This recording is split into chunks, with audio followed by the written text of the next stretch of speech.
Policing in the 21st century is a relentless battle against violence, drugs, hellraisers, and organised crime. And it's not just our inner city cops who are in the firing line. You're nicked as well. Tonight on Brit Cops Frontline Crime, crack police squads in the thick of it. Confronting drunks. You gonna throw it? Go on. Keep going, fella. There's a good chap. Drug dealers. You can see the cannabis herbal there, which is the largest bag that we have. And the cruel sea.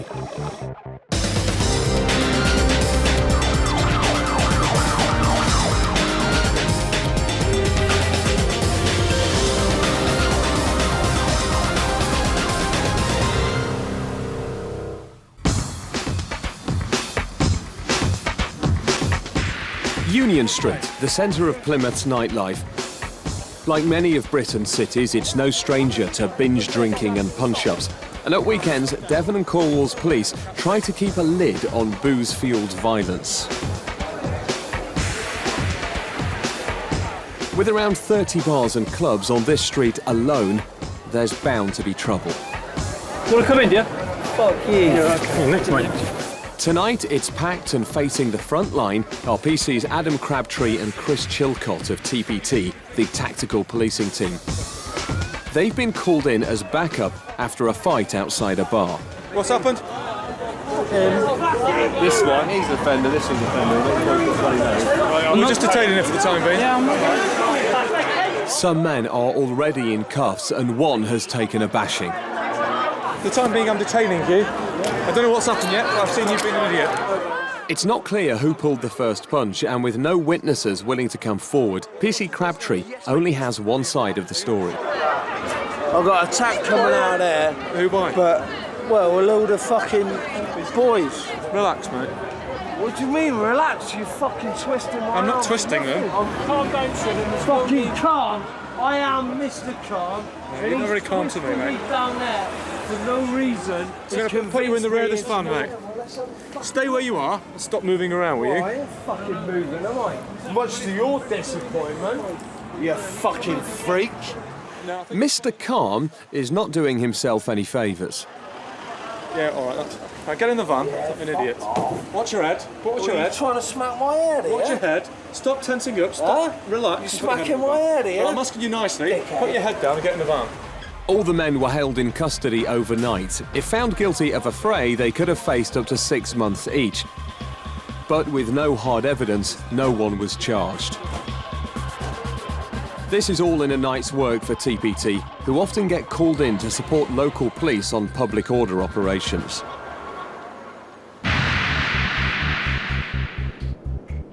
The war on drugs isn't only being fought in Britain's inner cities. Even sleepy coastal towns like Dawlish can't escape the scourge of dealers and users.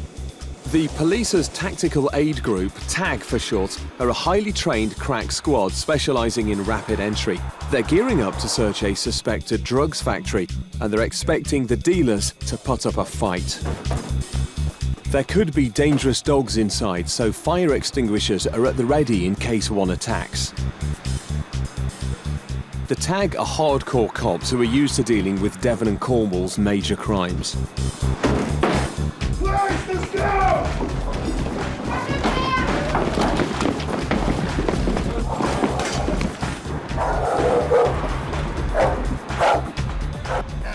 Luckily, the dog isn't a threat, and neither are the human occupants, 2 men, but a third suspect is missing.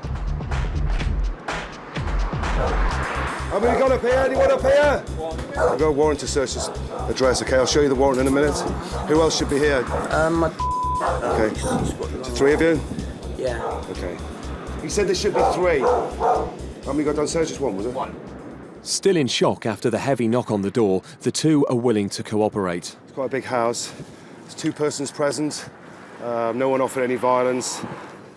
The main suspect isn't at home, and the team ditch the heavy armour and get stuck into the search.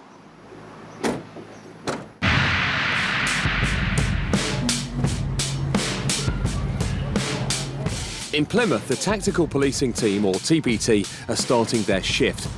They work hard to reduce two of the city's biggest headaches, drugs and prostitution.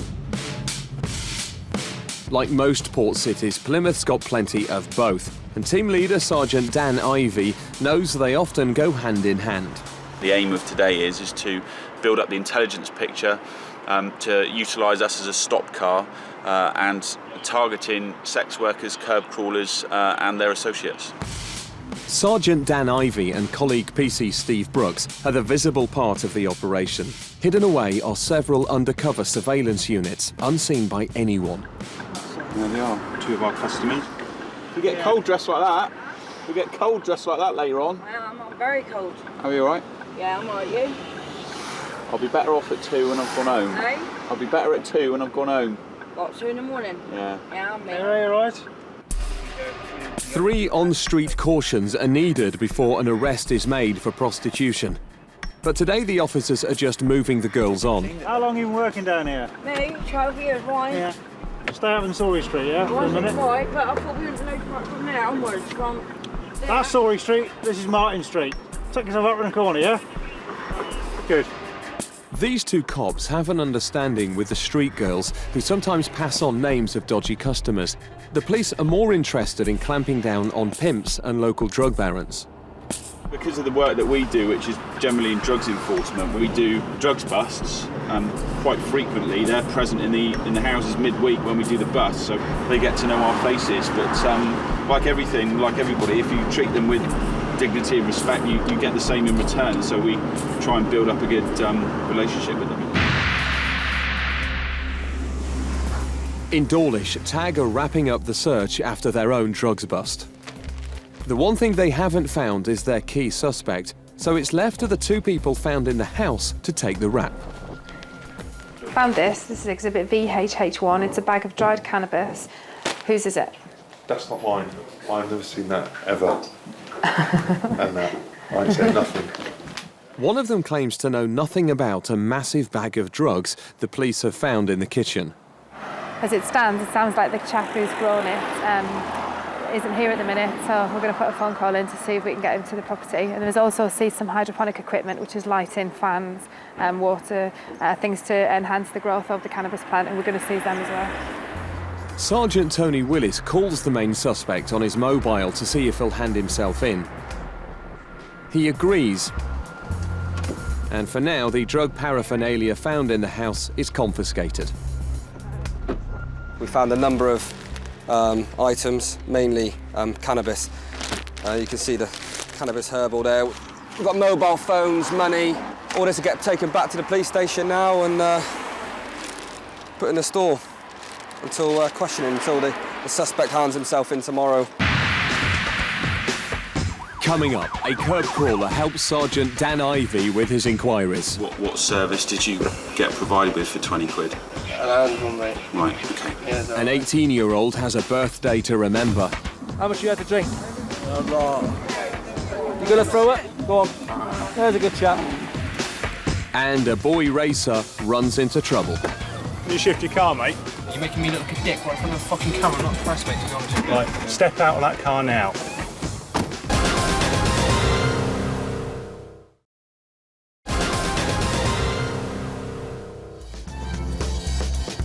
In Plymouth's war on crime, the first line of defence is often the officers of South Central Patrol.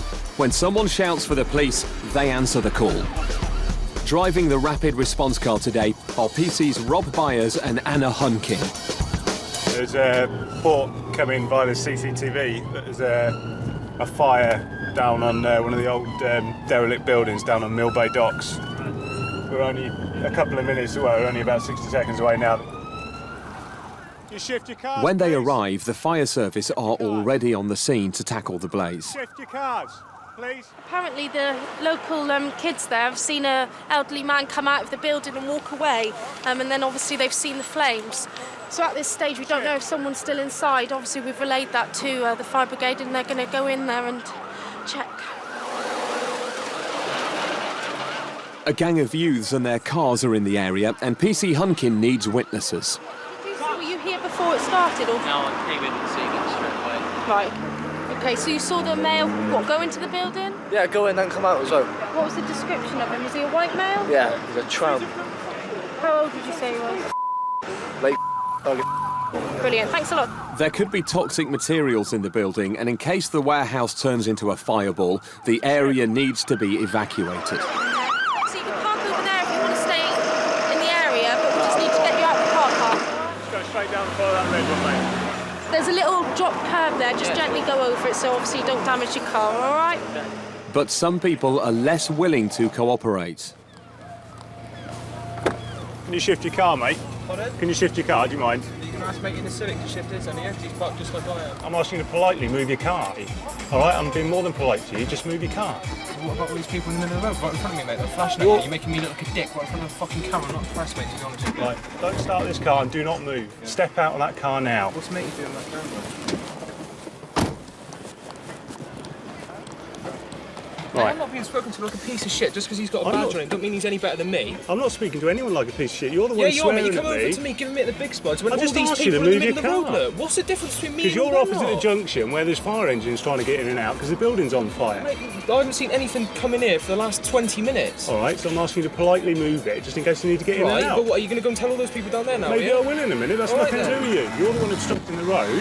Obstructing the road? Yep. Mate, you swing about... I'm not your mate. If the boy racer wanted to argue the toss, he's picked the wrong cop.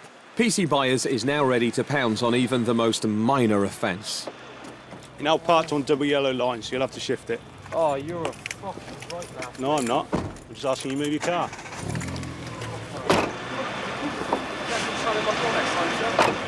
Try and be polite to people, that's what you get.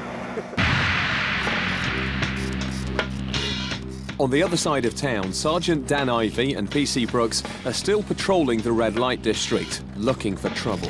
The reason this whole operation has come about is because prostitution and drugs attracts violence.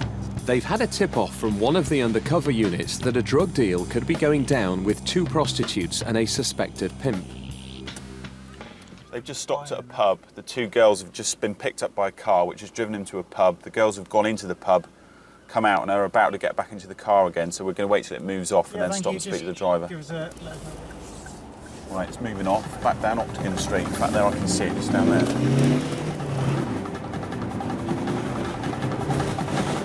Coming off round this way. Thank you, Johnny. We'll try and cut them off. To catch them in the act, Sergeant Dan Ivey needs to put his foot down. What we've got to be careful for is that they don't dispose of any Class A drugs that they might have just picked up. When Sergeant Ivey gets to the car, he sees a familiar face, the sex worker he was joking with at the start of his shift. Now, she's a suspect. Right? Right, yeah, how you doing? How do you know this chap? It's my ex. What was going on in the pub? Because you went in there for a short time, didn't you? Yeah, I went on a out. binge, didn't I? That's all. What do you mean? Drink binge. That's all, mate. Honestly, straight down. That's all I've done.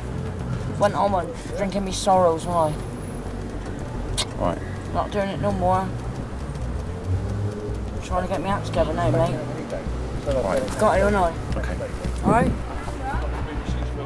With no drugs on the scene, Sergeant Ivey decides to check the driver's details and finds evidence of another crime. He's got no car insurance. When did you take out the insurance? Thursday. Right.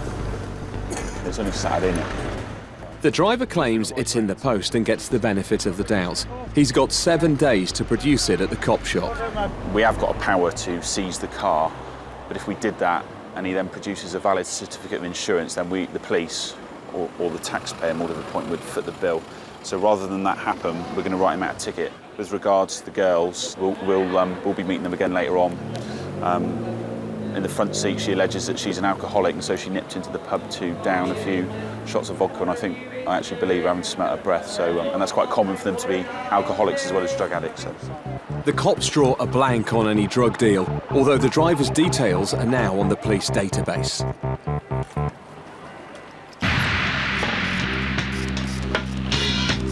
As night closes in, the warehouse fire is under control. But there's a heated argument going on with the boy racer. What did I say that was wrong? You come over, grab my car, look at all these cars, mate. Look at all these cars. Turn around and look at these cars. No, because you're on a power trip, mate, and I was parked opposite you, so you thought you'd give it a big spuds in front of you, mate. It's just a polite request for you to move. Or do you want me to go over your car with a fine-tooth comb and find everything wrong with it? And go through it, mate, go through it, because there's nothing wrong with it. Have a go. Help yourself, right, mate.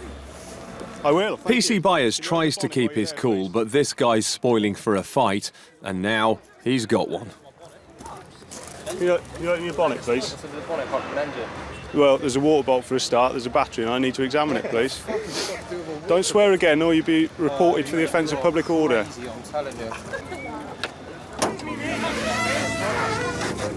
you got a thing to hold it up? Hey? While you're there, can you just give it a service if that's right? That's empty, that's an offence. The battery's loose, that's an offence. It is, they're all offences. What started as a routine request is now heading for court. Well, none of this would be happening if you hadn't cheat me. OK? Get your defects affected. Cheerio.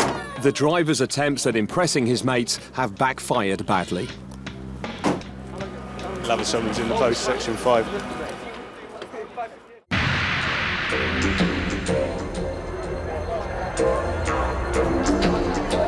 With clubs, pubs and bars running the length of Plymouth's longest road, Union Street, it's the place to down a few drinks. Come here. Hey. Calm down, fella, calm down. PC Tim Derrick and the fittingly named PC Leon Beer are about to encounter a teenager who's downed more than just a few. Apparently this male ran the back at the club. He's unconscious. He's vomited. I'm just going to ring up and get an ambulance and ascertain any details. Does anybody know him? Does anybody know him? I don't. He just turned 18 today. Right. Yeah, just too much. Is he pissed, is he? Yeah, he's pissed. Okay. All right, do me a favour, mate. Just if you move to one side. Right, listen to me, fella. Sit up for me. How much you had to drink? A lot. Right, have you got any injuries anywhere? What, you fell over and banged your head, have you? Diabetes or anything like Right, okay. I've spoken to him and asked him. There's an ambulance on the way for you, okay? Injuries anywhere. The police always take head injuries seriously, especially when the victim's drifting in and out of consciousness. Where does it hurt? Whereabouts? Show me where. Just here, man. Right, okay. But PC Derrick's not sure if his sorry state is due to concussion, too much drink, or something else altogether. All right, how are you feeling now? Not too good. Feel awful, do you? Yeah. Is that all through drink? I think so. Have you taken anything else? No. Right, okay. Right, 18th birthday today? Yeah. Had a good time? I've had a wonderful time. You're not going to forget this one, are you? No. You feeling all right? You going to throw it? Right, lean over. Right, lie down. There you go, mate. On the floor. Go on. Keep going, fella. There's a good chap. Get it out. You got any more? These cops have seen it all before and are more than happy to hand the birthday boy over to the paramedics.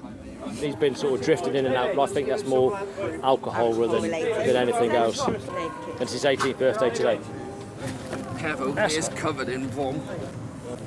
Yeah, man. Right, mate. You had a good birthday then, have you? Yeah, man. Birthday badges on it. 18th today. What a way to welcome in your 18th birthday. Pump his stomach for him. And remember, won't forget that on his 18th, will he? But thank you very much anyway, it's been ideal. All right, cheers guys.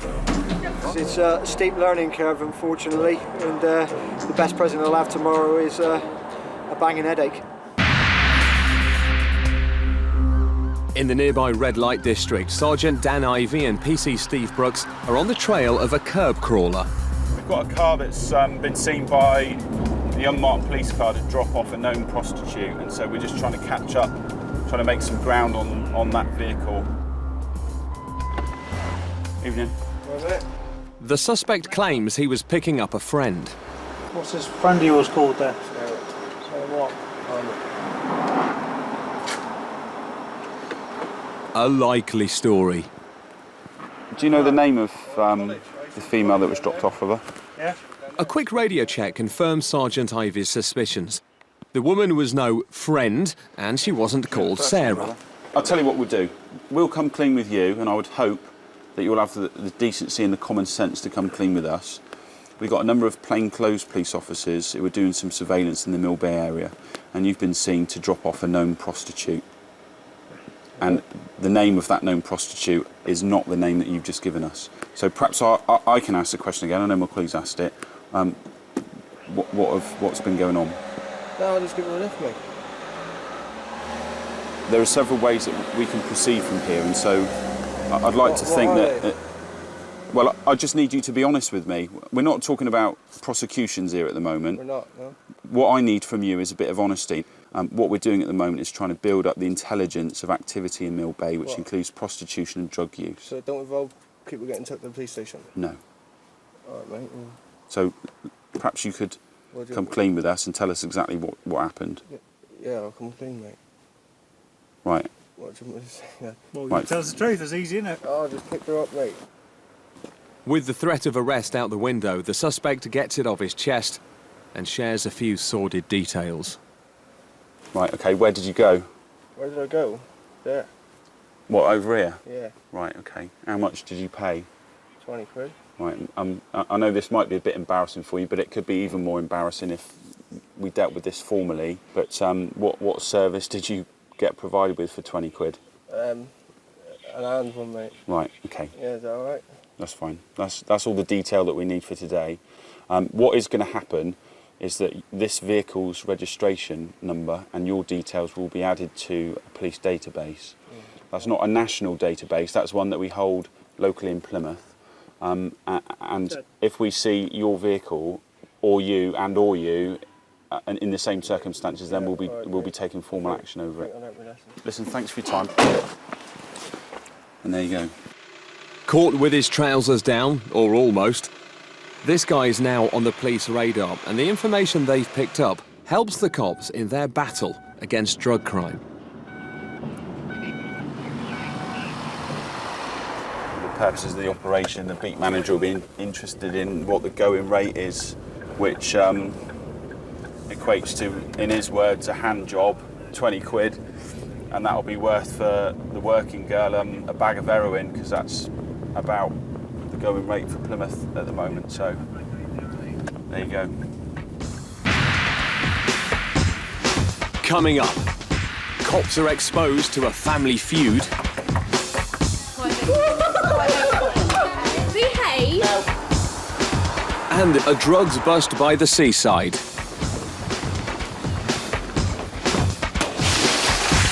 Cut back! Keep going!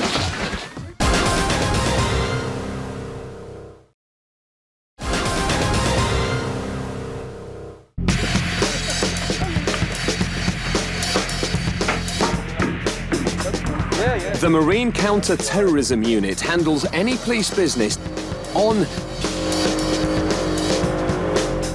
near, or under Devon and Cornwall's 550 miles of coastline.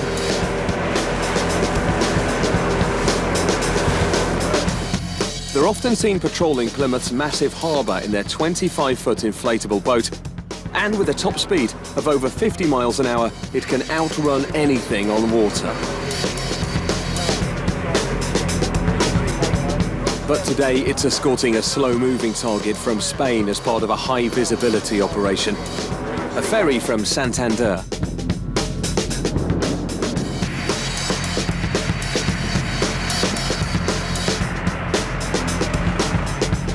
Half the team are stepping onto dry land to work with customs and immigration officers. The rest are at sea to guide in the 41,000-ton Ponta Vane.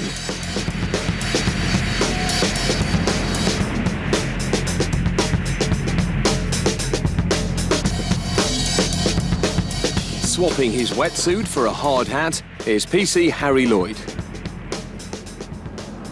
This morning is a day of action for the force, Operation Everest. Basically our role here today with our unit of the Marine officers is to search the freight that arrives off the ferry from Santander. We're specifically looking for illegal immigrants, any sort of terrorist activity. We're here as a deterrent and to give the public support and reassurance.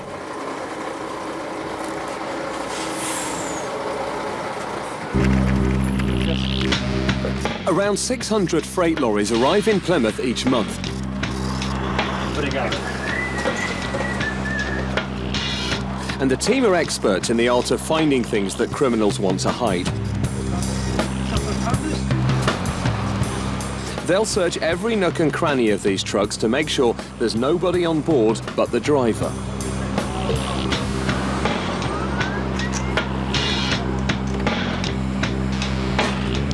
I'm looking for insecure lockers, really. Oh, well, if they didn't have a key to them, then you should be okay. Yeah. Okay. Illegal immigrants are the prime target. Stowaways can hide in the tiniest gaps, but the police have the kit to dig them out without even looking. Okay, what this thing does is checks the amount of CO2 in here. If you've got a person being stowed away in there, you'd estimate to get a reading between 300 and 400, but as you can see, we're getting 20, so we're hoping it's just the freight that's in there, nothing else. Many of the lorry drivers don't speak English, but luckily PC Harry Lloyd's years in the Navy are giving him the chance to show off his Spanish. Buenos días. Gracias. In a minute, sir. Un momento. Pasaporte. Hola. Hola. Gracias. Hasta luego.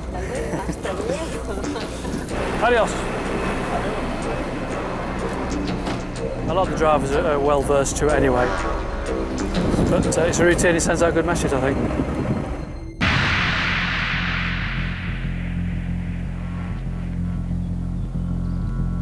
In rural North Devon, the calm of a small town is about to be shattered. The covert squad of police enforcers are on a drug raid. To protect their sensitive work, we've concealed their identities. A metal baton known as a hoolie bar will make mincemeat of the door.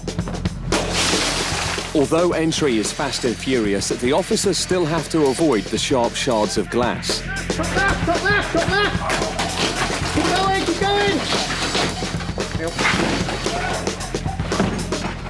Move back, move back! Move back! Move back! Move back!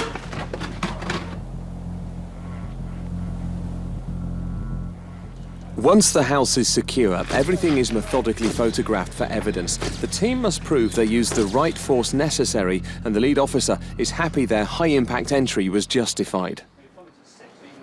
Only one person in the address, and he came forward, but we had to, I had to bundle him back towards the kitchen, because if we got snarled up in the hallway, we'd all just be on top of each other, and then we could lose evidence if there's other people in there. The way is cleared to send in the dogs. They'll quickly sniff out anything that shouldn't be there. Subsequent search of the property, we got some lot of drugs, paraphernalia, some money, and a small amount of cocaine, what we believe to be cocaine. So yeah, all in all, a very good job, and I think the staff in North Devon are quite pleased that we've come up to do a job for them. A 40-year-old man was later cautioned for possession of cocaine. In Plymouth, PC's Byers and Hunkin from South Central Patrol are responding to another emergency call-out.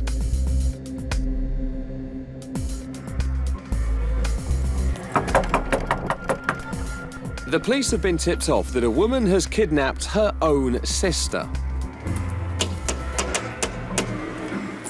Hello? Hello? Hello, how are you? All right? Would you mind letting us in, just for a quick chat? Thanks very much. Can we just have a chat with your sister? She's not here, she left with her boyfriend. She's gone back to Swilly. You She's can gone check back if to- you want. Yeah, Do you can we have a mind? look? Yeah. No, you can check. Thanks. The alleged kidnapper is already well known to the police. She's got a reputation for attention-seeking. Hello guys, we're just looking for sister. Your mum's trying to get hold of her basically. So is there any... She is an adult. Yeah, I know that. Your mum's just You can check concerned the about... room if you want. I've got my keys tomorrow. Have you? Do you mind? Is that all right? But then the alleged kidnap victim mysteriously appears. What's going on? Oh, there you are. The police are looking. Where's my phone? Can I have my phone? Yeah, yeah, the police. So this is... Yeah. So you've lied to me? No, I don't know. It's just yeah. Where's your boyfriend? No, I'm here. He's in there. Right, can I have a chat with you if that's all right? Yeah, alone? you want to explain to the police that you're an Is that all right if I adult? can have a chat with you? Yeah. Right, brilliant. PC Anna Hunkin tries to have a quiet word to find out the real story. The only reason why I'm here is that your mum's phoned because she's Yeah. concerned about you, all right? Now, I was all right. Okay. Do you want to stay here or are you wanting to go? You're 18, so you can do what you I want. sort of wanted to stay here because I was like talking to my boyfriend and just, Right. having a laugh. Right. But I ain't got no money to get home tomorrow. The suspect has lied to the cops, and now it's all one big game to her. I don't know how Melissa, I'm going to get talking home to your now. sister like I've asked. I don't want to get in trouble. I just don't know how No, you're I'm not gonna in get trouble, home. but let me just ring your mum. Can Mel. you leave, please? Because I need to speak. Right, Emma, can you stand outside with me? Can you listen? Can you hear me? Behave. Pack it in. But all this commotion is making it difficult for PC Hunkin to speak to the girl's mother on the phone. Well, obviously, she is 18 years old. We can't be bringing her back. Right, she wants to come home. If you can get in a taxi and get to here, then that's fine. We'll come with you. She's already told me that. As the alleged victim is legally an adult, she's free to do what she wants. There's no kidnap here, just a few over-emotional and overexposed people seeking attention. If we can have a quick chat, then we'll be out of your hair then. Yeah, you go then.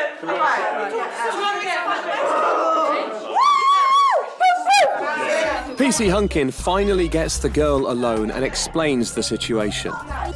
I've spoken to your mum. She's worried. She wants you to come home. You're 18 years old, you're an adult, you can do what you I want. should be able to. If you call a taxi and you get in it, she will pay for it when it gets to your home address. Although this has turned out to be a waste of police time, a call about a kidnap has to be taken seriously. There's nothing the police can do except leave the family to sort it out amongst themselves.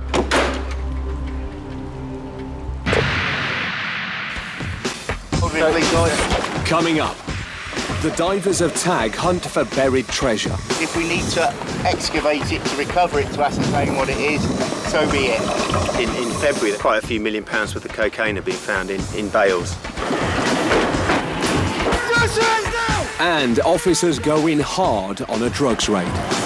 Any misunderstanding, if you do kick off, you'll be put down onto the floor and re-handcuffed, right?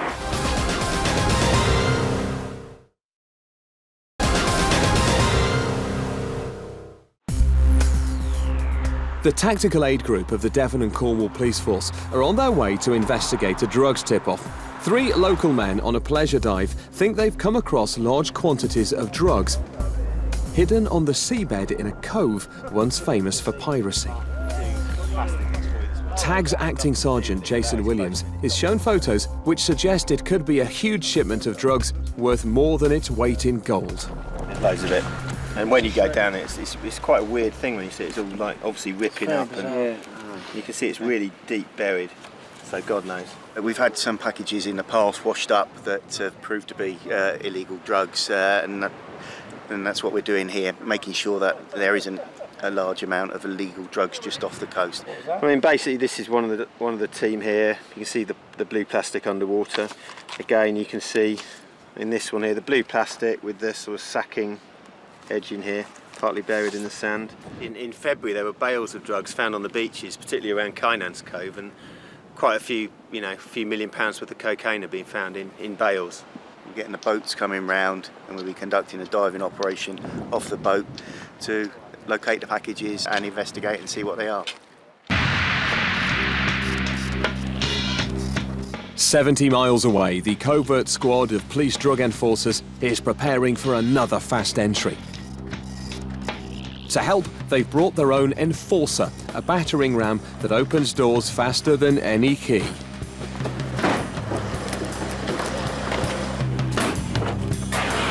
Shut your hands now! Shut your hands now! Get your hands down! When it comes to drugs, the Tactical Aid Group mean business. You may have guessed we're executing a warrant. We intend to search every individual in here. Right, the warrant's for the under the Misuse of Drugs Act. The property will be searched from top to bottom, and so will the suspects. I'm going to release your cuffs, okay? When I do, you're going to get an instruction, okay, on where to put your hand in your arm, all right? From then on, you'll listen and do exactly what my colleague says. Clear? Okay. Any misunderstanding or any confusion in that, just so there's no, misunderstanding, if you do kick off, you'll be put down onto the floor and re-handcuffed, all right? Good. Okay, arms up for me and turn around. Tongue up, to the left, to the right. Superb. 2 occupants are found to be clean and quickly released, but during their close encounter with the third man, the police discover he's already known to the authorities. In fact, he's very well known. He's wearing an electronic tag. Okay, you take either sock off, whichever one you want to do first. Lift your foot up like a horse. Good man, and now pull your toes apart. This, go on tag Right, as hang on. well. Go on tag. Oh, you're on a tag, Yeah. yeah? How long you got to wear that for? Only another 4 weeks. Oh, that's fine, ideal. Okay, you're next going to take your t-shirt off, turn it inside out nice and gently, and you're going to pass that to me as well. Okay, arms up, turn around. Turn around, Keep spinning turn there. around. Sorry. That's it, lovely. Keep going, keep going, keep going, stand up straight. Good man, right, that'll do. Appreciate that. The body search proves negative, but the rest of the crack team come up trumps. As a result of the search, controlled substances have been found and the individual has been arrested for possession. There's been 4 seizures in total. So he's been arrested now and he's going to be conveyed to Charles Cross Custody Suite where he'll be interviewed and processed.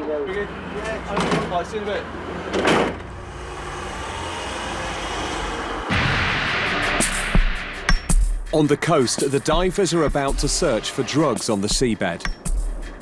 It's one of the most scenic dive spots I've ever been on, I think, really. It's I've just seen some photos that have been taken in the area yesterday or the day before, and it's almost Caribbean-esque.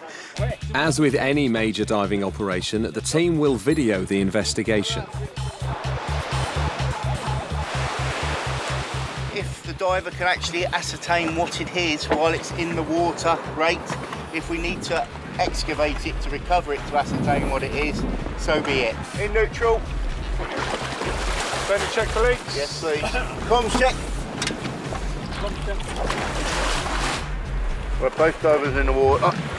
PC Tony Thurgold finds the packages under a marker left by the amateur divers, but he's not sure how many bundles there could be. Yeah, understood. I'll let him know. He's digging. It's turned to nil vis now. The dig churns up a huge amount of debris, reducing visibility to 0. These nil-vis conditions make it almost impossible to see. But the divers never lose their sense of humour. PC Tony Thurgold signals the end of the search in his own unique style. Hey, whoa, Excalibur. 2, 3. We'll de-kitchen and let him give us a brief. It's not like a package bundle, it's just entwined crap. The blue plastic and the stuff is connected because it's all together and it's the same over there. I have brought back a little stamp out. The blue plastic looks shredded, however when you actually look at it, it's all straight edged. So it is, what it is a wraparound. It's not Hessian, it's felt. So what it is, it's rolls of felt wrapped up in that, and that's it. It doesn't appear to be any illicit substance, i.e. drugs that we thought it might be. It's obviously washed overboard or been dumped. No drugs this time, but the team are very quickly over their disappointment. If you bring your pupils here for a quick lesson, fantastic. He's got the little gullies and you think, wow, absolutely stunning. I'm glad you had a nice dive. Yeah, thanks. Any other suspicious packages, don't hesitate. Sorry, no, I'm sorry. It was good intent from the people that rang us, and up until we actually investigated, the potential was there for them to be illicit drugs and contraband. So yeah, it was a good job. Coming up soon on BritCop's Frontline Crime, the new police action series exclusive to Bravo. Meet Britain's hardest SWAT teams on the trail of drugs and violence. The real Sweeney comes to London with the tough-talking, no-nonsense coppers from the Met. And Frontline police deal with hardcore crime in Wales. Bravo's cameras capture all the action as these cops catch the criminals.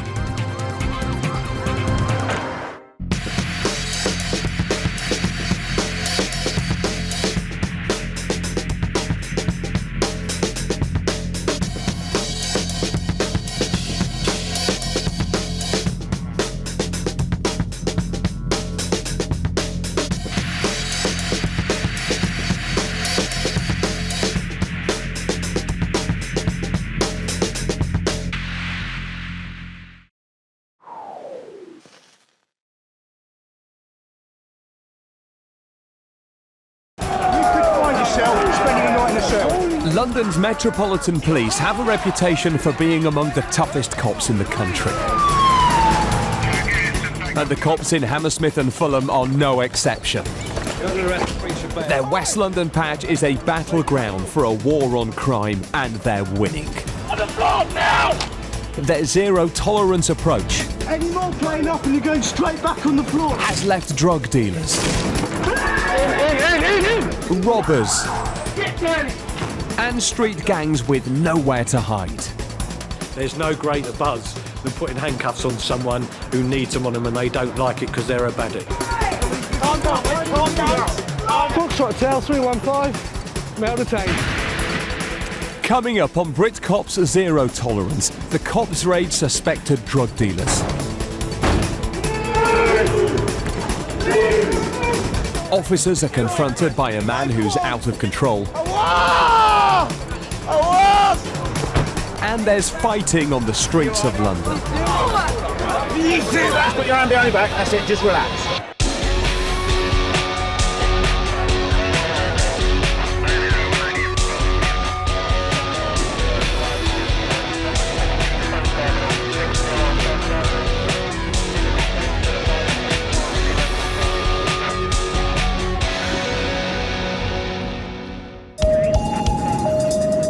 Police have received a 999 call reporting a vicious pub brawl. All they know at this stage is that it involves a large group of people.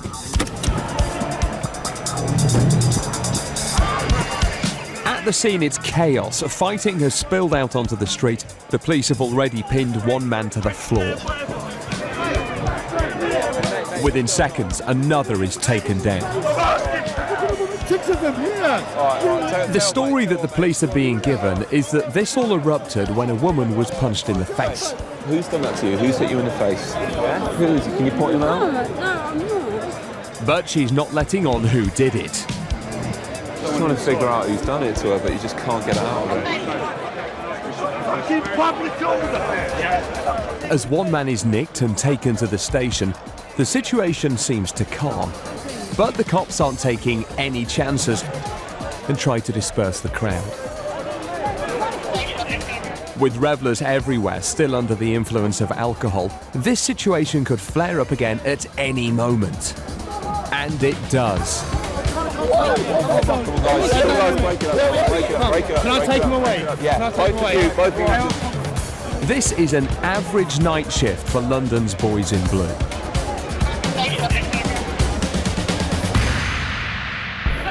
Officers Gary Leaper and Nathan Lawson have been called to another 999 call. This time, there are reports of a man being abusive to staff and passengers at a local bus station.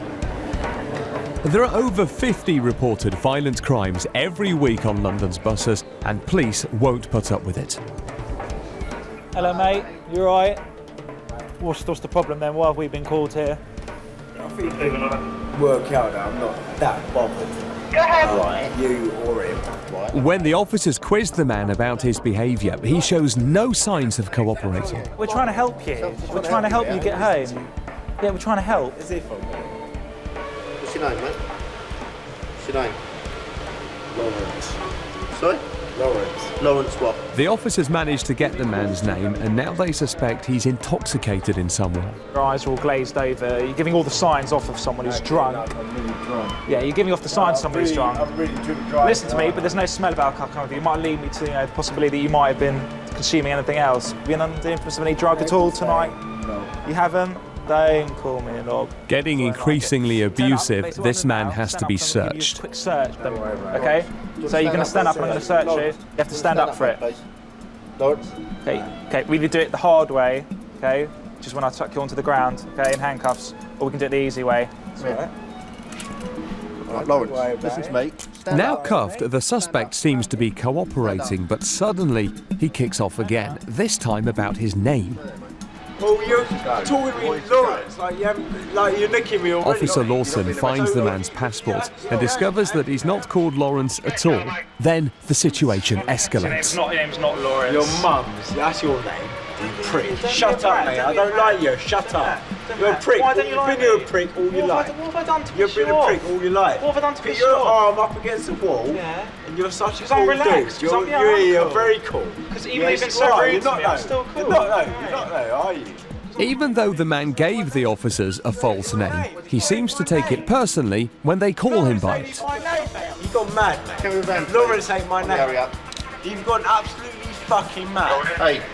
You've gone mad, mate. You've gone mad, mate. It's not my name.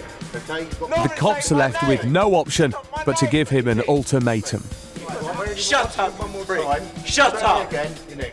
Shut up. Public order offence. This is your warning. Do you understand? This This is is your your warning. warning. Yeah, we don't arrest you for public order offence, mate. You're getting the cell overnight, yeah? We're going to try and raise the ball here, okay? Calm yourself down, okay? We're going to do a few checks in you, and you'll be on your way. And this ploy seems to work. The man calms down and the cuffs come off. Okay. I think I probably can get a bus down the road now. Down there? Yeah, I do. Calm yourself down. How you feeling? You feeling alright, yeah? So the officers give the man the benefit of the doubt and let him go. They don't know it yet, but he'll be back. Alright, okay. The states there's a fight at the above location. Officers Rebecca Robinson and Steve Evans are responding to a call about an alleged assault in a nightclub. No weapons seen as far as informant is aware. That's it. At the scene, the cop's first hurdle is to jump a fence. Once over, the officers find the suspect on the stairs of the club. The drunken man has been ejected for allegedly being abusive inside the venue. He's so out of it he can barely stand up. Just get him on his side. Dealing with drunks like this is daily business for these cops. Can you stand up? Alright. So the officers are quick to arrest him. Hiya, what's happening? Well, you're under arrest on suspicion of assault, okay?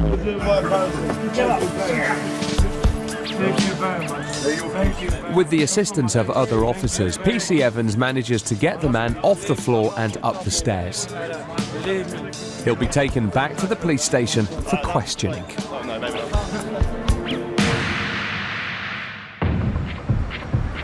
Back at the bus station, officers Lawson and Leaper thought they'd seen the last of this man. Only minutes after they let him go, with the stern telling off, they spot him urinating in the street. He's been given every chance, but now they have to arrest him. Good. Listen, there's ample warning, but you calm down, fine. But what I've just seen you do there is disorderly, that's what you've been nicked for. There you go, go on. Go on, go on. Please warn me. Back at the Nick, the officers are waiting to take the man into the cells. PC Leaper calmly spells out to the man why he's been arrested. Obviously going to be in here for a little while. Plus the officers wondering why I didn't arrest you Section 5 of the Public Order Act, which means you could have possibly gone to court. Okay?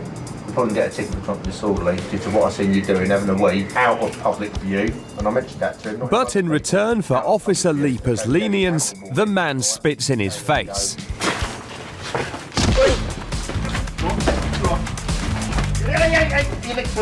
With the risk of spreading diseases like hepatitis B, when a suspect spits in an officer's face, it's regarded as an assault. Right. Fucking hate. You ain't done nothing to me, mate. You can't do me for nothing. You shut up yourself. Shut up yourself. Shut up. Still screaming abuse, this man won't come quietly, so more officers jump in to assist. Yeah, there wasn't really. It's already spat Keep his head down.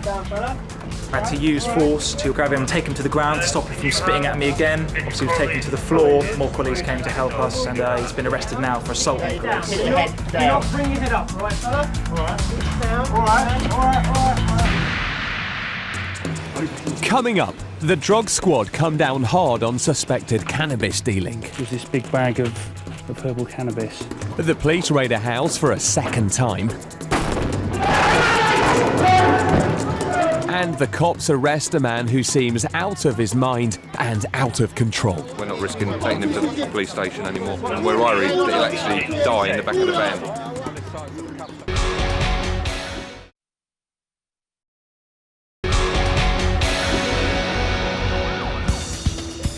It's a new day in London and officers are responding to an early morning emergency call. There's been a report of a man running in front of moving traffic on one of the city's busiest roads. My phone! Do you know him? Is he a mate of yours? Yeah, it's my friend. He drank too much. What's he been drinking? Yes. Whiskey. My phone! What's happened? He's a friend of this gentleman. He's had a bit too much to drink and he's jumping out in front of the car, so we're just restraining him for his own safety at the moment. He's so charged up that it takes 4 officers to restrain him, and PC McGraw discovers why. What's he been drinking? That's why we were restraining him. Vodka. What we're going to do, we're going to get him a police van. We're going to sit him in the back of the police van, calm him down. Then if he needs an ambulance, we'll get an ambulance and get him to hospital. Even though the cops have the man's best interests at heart, he isn't making things easy for them. So it's... Do you know his surname? I don't know his surname. And he don't have any search, Please, my phone. Here! Please, my phone. What's happened is apparently he's gone out, got steaming drunk, and a couple of months ago went out and got stoned, and then got robbed. And so he's got no ID on him whatsoever. He's going to get arrested section 5. And then we're going to take him to the police station. Right? Yeah. And then when he sobers up, if he needs to go to hospital, he can do it there. Yeah. For his own safety more than anything. The cops are now worried that the man is so drunk he could cause injury to himself. Because he's getting more agitated in the back of the van, and they're going to have to make it back to police custody on a blue light for his own safety as he's banging his head against the wall. Obviously this will get him to the custody in a safe place in the best possible time. And PC McGraw has obtained more information that could explain the man's behaviour. He's on heroin as well. Van, let them know in custody that he's also had heroin. Right. As the van pulls away, the incident looks as if it's come to an end. But there's a problem. Assistance in the van!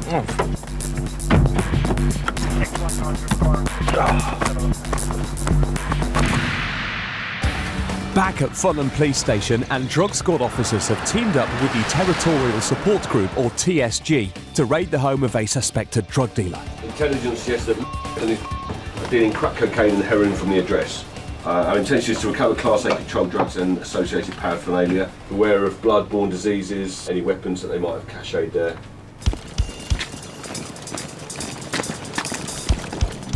With any risk of weapons, the TSG take no chances. Dressed in riot gear, more than 20 officers will storm the property. A rapid entry often prevents suspects from ditching drugs or grabbing weapons.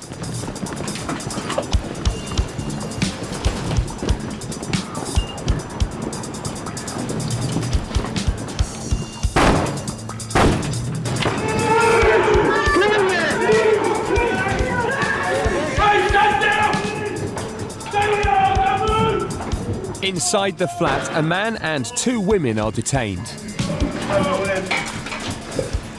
there a second. I'm doing buckle. All right, keep no stress, mate. No stress. But the main suspect is not here. Straight away, a small bag of cannabis is found on a table. But with the man denying ownership, officers turn their attention to the female suspects. You must ask them. So I'll put their hands up to any of this. Just for a seizure. Either or both. With the property secure, the TSG have done their job. So, plain-clothed drug squad officers go in to make a thorough search. Copy of the warrant. That's a notice of your rights and our powers at the moment. Anybody else in the house take cannabis? Yeah. Who's not here? My son is on holiday. It's soon established that the main suspect isn't going to be home anytime soon, but this doesn't stop the cops from looking for what they came for. We've got a blue Adidas holdall there, which has been exhibited, and inside that holdall was this big bag of herbal cannabis. I reckon there's about 450 grams there, which equates to about £1,300 in cash. Also in the bag we've got a set of digital scales. I'm told that he's actually away on holiday at the moment in the Maldives with his girlfriend, and from here on in we'll make arrangements for him to come to the police station to be arrested and interviewed about this matter. When the man returned from his holiday, the police questioned him about what they'd found. Why for me? Problem? Why? Rapid response officers are still dealing with a man who's out of control, possibly on heroin and vodka. He's just kicked up in the back of the van. He's taken the heroin. We're worried that he'll actually die in the back of the van. So we've got the ambulance. We're not risking taking him to the police station anymore. While being transported to the police station, the man lost it in the back of the van. We stopped the van. It's the gent in the van. He's restrained at the moment.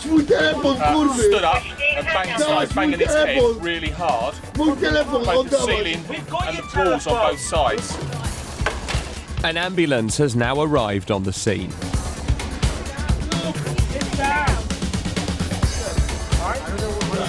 If you listen. What we do, we're going to strap him down on the gurney and somebody will escort him to hospital. Being an opiate, heroin numbs pain. Because this man has taken it with alcohol, it's possible that he feels indestructible. This means the cops have no choice but to strap him to the trolley, so paramedics can see to him. By taking the decision to restrain him, the cops could have saved this man's life. It means that he can now be dealt with at a hospital. It's estimated that the use of hard drugs like heroin and crack cocaine costs British taxpayers £15 billion a year, both in policing and healthcare costs, money that would be much better spent elsewhere. Latest police figures show that in the borough of Hammersmith and Fulham alone, there are nearly 30 arrests every week directly linked to drug offences. The first line of attack in the war on this costly scourge on society is to stop the supply of drugs. Intelligence officers and uniformed police have teamed up to make a raid on a flat they believe has a history of being used as a drugs den. We searched it 2 weeks ago and recovered about 20 wraps of heroin and a couple of rocks of crack, most of which was secreted inside one of the women who were there. Only weeks ago, when cops raided the same property, drugs and related paraphernalia were found scattered around the flat. So far, we've found in this room alone several rocks of what we believe to be heroin wrapped in cellophane here. But it didn't stop there. Police cuffed and searched 2 suspects inside the property. And to their amazement, packages of drugs continued rolling out of a female suspect. Is there more coming out? Yeah, it's coming out of her. Have you got anything more up there? But it would appear that she's hidden heroin inside herself. As well as recovering any drugs found in the property, there is another purpose for today's raid. Today is more about, we're going to take the opportunity to remove the people who are there from the place because they're not meant to be there, they're not lawful occupier. It's not uncommon for gangs of drug users to bully residents into letting them use their home as a drugs den. And it's the cops who must stop this criminal activity. Officers group around the corner from the flats. The element of surprise is key, so the occupants have no chance to dispose of any evidence. And when the order is given, they go in.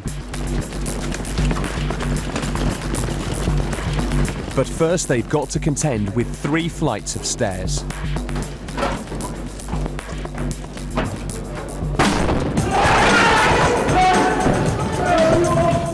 Once inside, the police find 4 people. Kitchen clear! Bedroom clear! 2 females, 2 males, many times.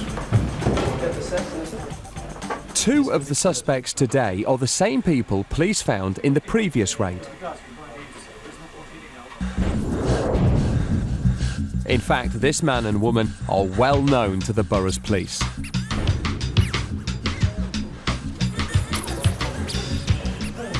Hello, I get it. Officers know that it's the woman who needs to be searched particularly thoroughly. The women in particular, the one with the greying hair, she was one that stuff on her and she was shaking it down her leg, down her jeans, so just be mindful of her feet. This address was done in late February and female was searched and on being strip searched, there were around 20 wraps of crack and heroin that were found to be in her possession.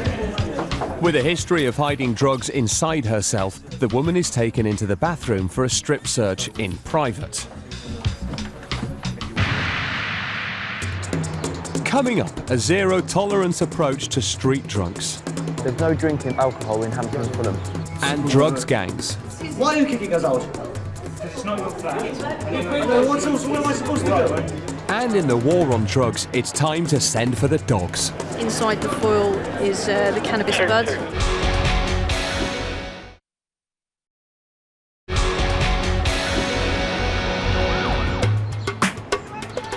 At the raid in Shepherd's Bush, officers are still searching a flat.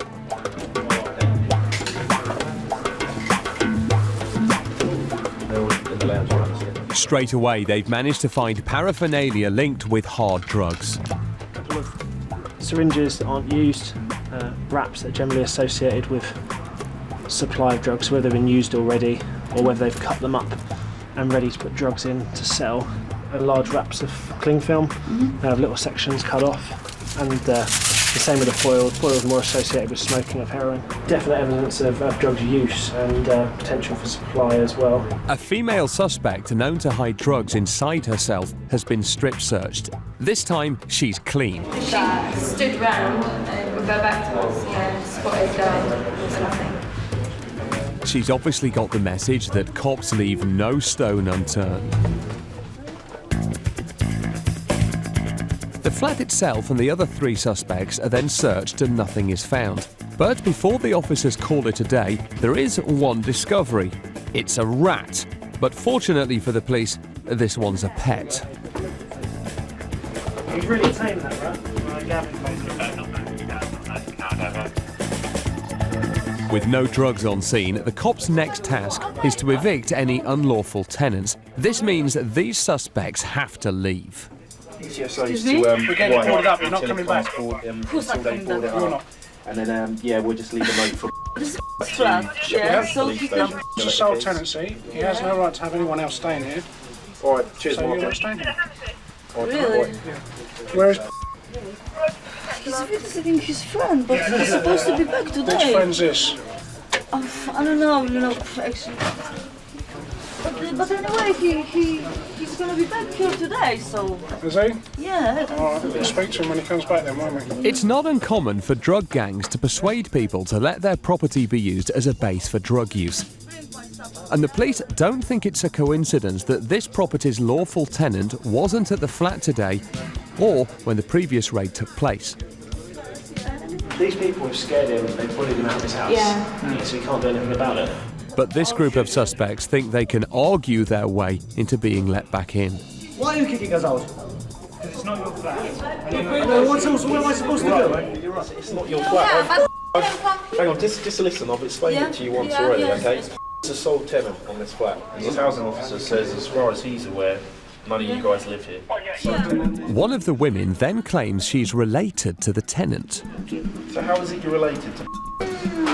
His mother, his father is related to me. It was my, it was like, because he's not his father, but she's married to them. You can ask him. I'm not going to. These cops aren't having any of it. Instead, they remind the woman that she's already been caught at this property with heroin. Yourself, he was found with quite a large quantity of not large. Drugs. 9 bags of brown. So is that the kind of thing you do when you're staying at your uncle's place then? Yeah, but you cannot. You don't know if I was smoking here. But technically, okay, by you doing that, your uncle's in breach of his tenancy. Should then lead to him losing his place? Yeah, no, but I don't smoke here. That's not mine. Yeah, but you're in possession of it here. Of course. And if you I saw cannot be in possession on the street. But if you, I'm on the around. I'm a jungle, so it's obvious I'm in possession of drugs. Realising that the police aren't going to back down, the group get their coats, their hats, and finally their rat. They are being kicked out because at the end of the day they're not the lawful tenants of the property.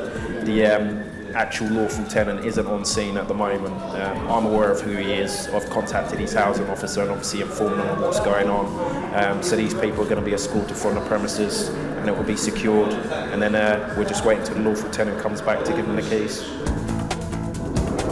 The bullying of vulnerable people is all too common in the illegal drugs world. For the police, stamping out this antisocial behaviour is a top priority. The burglary squad are about to raid a property where they suspect a vulnerable resident has been bullied into opening his home to drug users.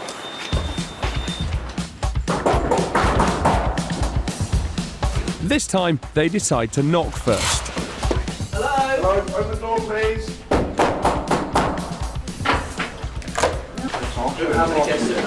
How many guests have you got here? Three. Are they all drug users as well? You are, okay. And it doesn't take them long to find drugs. You used to be. Go ahead. Inside the flat, one person has been arrested. We've found a large quantity of money, nearly £1,000, some scales, which is often used to weigh the drugs, one small wrap, and then which we believe to be heroin, and 5 or 6 more individually wrapped heroin and crack cocaine. Vulnerable person, drug users, been taken over by other drug dealers. Often happens on the boroughs. They target weaker people, and it looks like this one has been taken over.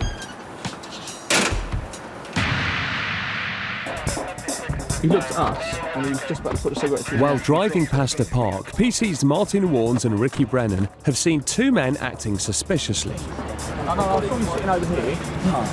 When you saw us, you were just about to put a hand-rolled cigarette back in your mouth, and then you dropped They think one of the men could have been about to smoke cannabis. There's paraphernalia around here that I associate with smoking cannabis. Take your hands out of your pockets. What I'm going to do is detain you for purposes of search. But that's not the only suspected antisocial behaviour going on. Firstly, there's no drinking alcohol in Hampton and Fulham. In a crackdown on drunkenness on the borough, drinking in public spaces I'll go and put it in the bin for you. has been banned. What we need to do is just stay here with my colleague for a second. And actually, we'll put that down there.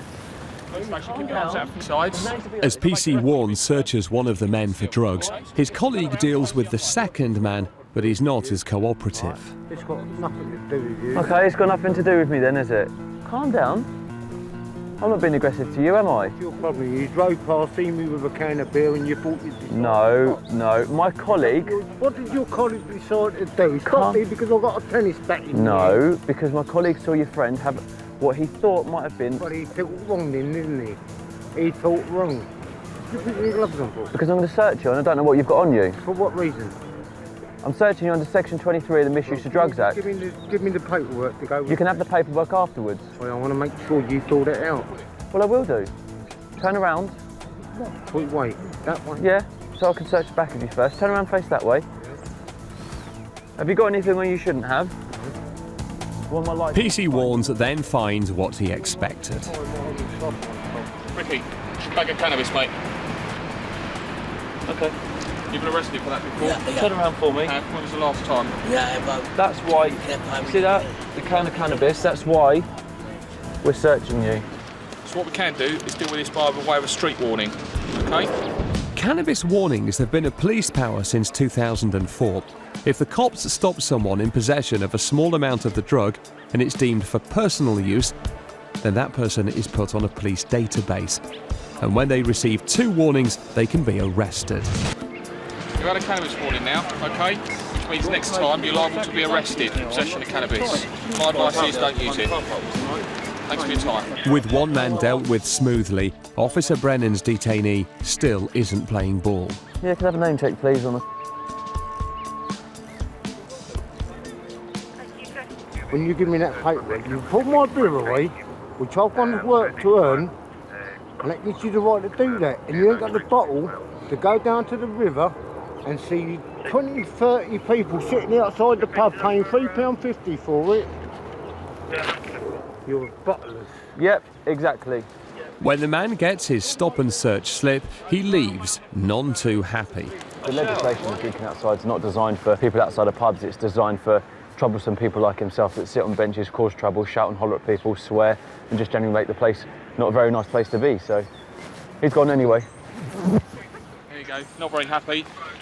We've got a bit of a problem around here with drunk people hanging around, and the gent I saw over here looked like he was smoking cannabis, so he hid the cigarette when we drove past. So I went over, there's drugs paraphernalia on the floor associated with smoking cannabis.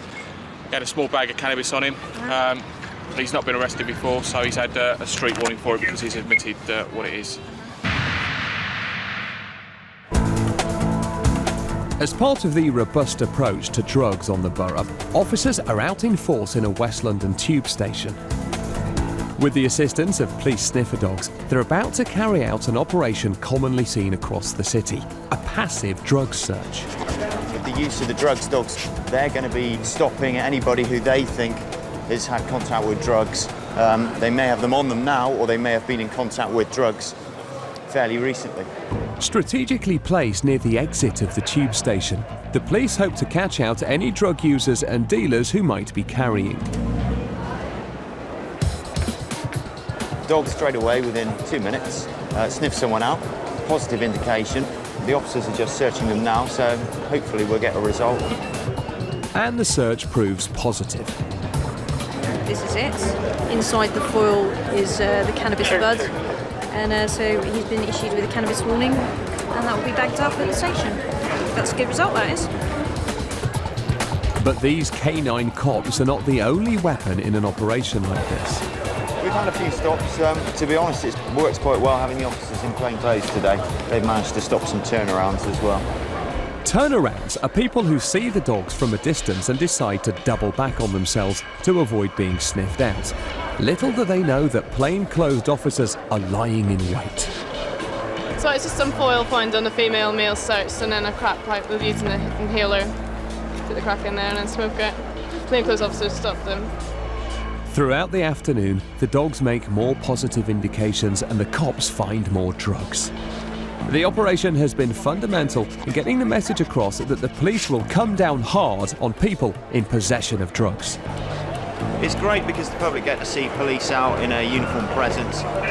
They get to see the police dogs out, and we're highly visible, which is what people want at the end of the day. Thank you.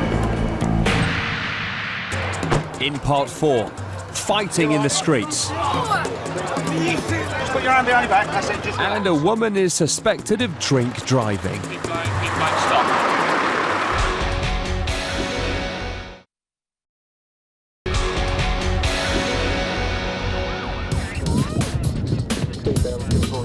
Officers have responded to a call about a fight outside a bar.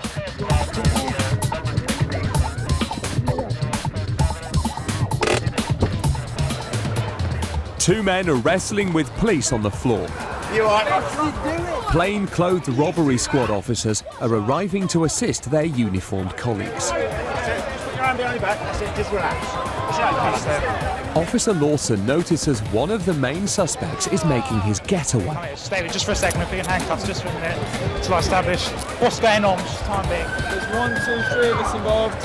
He lashed out at my friend. I just withheld the blow. I honestly...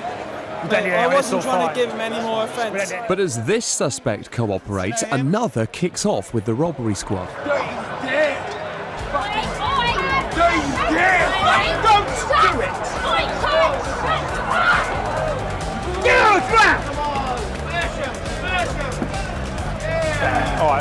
You're a fucking lolo. Cuffed and under arrest, he's still refusing to come quietly.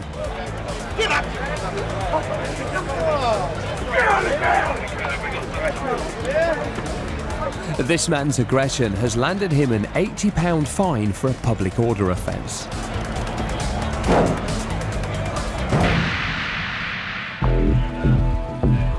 PC Fryer and covert cop Sergeant Vickers of the Fulham Safer Neighbourhood team are on a routine beat patrol around a local estate, and it's not long before they stop a man who they've seen acting suspiciously in an alleyway. What were you doing in the alleyway? I don't know nothing about it. What's your name, young sir? My name? Richard Wright. Richard Wright. The man is quick to give his full name, but Sergeant Vickers is suspicious. Right. Run your quick search, yeah? Explain the reasons why first, right? I was out having in the alleyway. I've seen you and the other mate, your boy, in the alleyway. Fair enough. Right? You've come out, round, blah, whatever. I understand. Everyone knows what goes on in the alleyway. Yeah. Right. Drug dealing in dark alleys is common on estates like this. So when the officers find the man has ID with a different name to the one he gave, they become even more suspicious. So you're... I borrowed this extra car. You got any other ID on you at all? Any photo ID or anything? No. The cops run a check on the name written on the national insurance card. I think I found him. Right. Date of birth is slightly out. Okay. If you like, flash his details now. It turns out that the owner is wanted in connection with drugs offences. So PC Fryer radios for a more detailed description of the wanted man. 232 Foxtrot Hotel. He comes up on a 6'5". Say that again? I'm 6'4". Oh yeah, 6'5". This man also appears to be 6'5", but there is another identification mark to look out for. Yeah, pull up your right sleeve, please. Pull up my right sleeve. Yeah. The police database reports the wanted man has a tattoo on his arm. Yeah, sort of just with the initials. Yeah? Yeah. You want it, yeah? I don't know. Let me just poke Yeah, this sort off of see if we got him. What's the whiskey mic for? Can you just call Nicky for me? You can call it. Alright. Yeah, he's wanted for breach of court order. Breach of court order. What was that for? We'll find out when we get back there, yeah? Right, under arrest for breach of court order. The cop's persistence has paid off. It turns out that this man was hiding his identity and is in fact the owner of the national insurance card and therefore wanted by police. On probation for dealing Class A drugs, he was issued a court order to attend probation meetings, but after failing to turn up to any, a warrant for his arrest was issued. Cops have seen a car driving erratically and pulled it over. You alright? Jesus, aren't you cold? Freezing. Where are you off to? Just back home. To... Oh right, okay, what are you doing down this way? Working? Where do you work? It turns out that the woman driving is on her way back from work at a local bar. That's alright, it's a job, isn't it? Have you had anything to drink tonight? 2 wines. This raises the cops' suspicions that she may be over the limit. This lady, she's just finished work at a dance club in Hammersmith and she smells of alcohol. She's admitted having a couple of drinks, so we're just waiting for a breath test and see if she's drink driving. The driver then announces that she's had more than just wine. You said you've had 2 wines.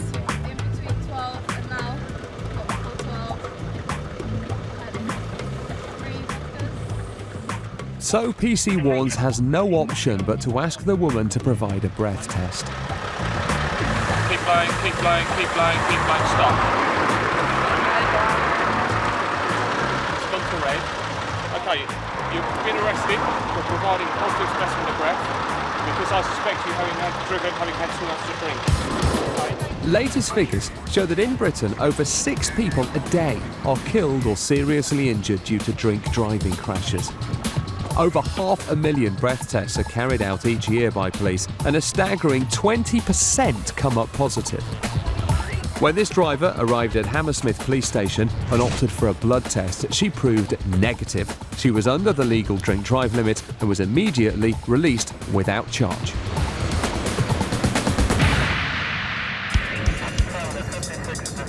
While on routine patrol, officers have noticed a man acting suspiciously near a parking meter. He's crossed over, isn't he? Yeah, he's walking up. He's up there. Yeah, it's just Jump out and stop him in front and I'll swing out. The man appeared to be rolling something on top of the meter. Excuse me, mate. You all right? What are you doing by that parking meter there? I was just running myself a little cigarette. All right, not a joint. It was a joint, yeah. It was? All right. Do you want to hand it over? Yeah. You got any other weed on you? That's all I have. The cop's hunch was right. And this man's honesty is appreciated by the officers. Makes life a lot easier. Because he's compliant, we can deal with that in about 5-10 minutes. and he's happy because he can now go home. We're happy because we've got the drugs. Rapid response officers are on their way to an emergency call about an alleged assault. Right, we're going to address in West 6. A male's been claimed to have been hit with an iron bar. It looks like a dispute with a clamping company. At the scene, there's no initial signs of an attack, so the officer quizzes the man who dialed 999. He's hit me and both my colleagues. He's grabbed our equipment, smashed it against the truck, pulled out those bars. Don't touch my car. Don't touch my car. No, I take it you've got some sort of order to take the car in the first place. The car's been unclamped for now 2 hours. We sent to tow it after 2 hours. Right, so you're in the process of lifting the vehicle. The car's owner thinks he's in the right, but it's up to these cops to tell him otherwise. Yeah, listen, your car's been clamped for a number of hours, okay? The protocol is, for these guys, is once your car's been clamped, after a certain period of time, if it's still clamped, they come and lift your car and they take it to the pound or wherever they have to take it, okay?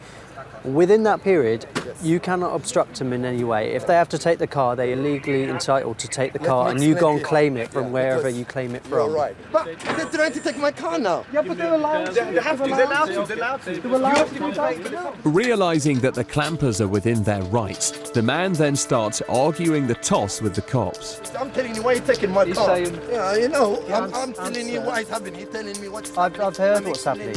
Yeah, but answer what I'm asking you, but I'm not going to ask you. No, I'm telling you what is happening with the phone. Have they told you where to get the car no, from? I'm not asking this question. No, I'm asking you. No, why you don't answer my question? What I told you. I'm just here trying to help you. No, you're not helping me.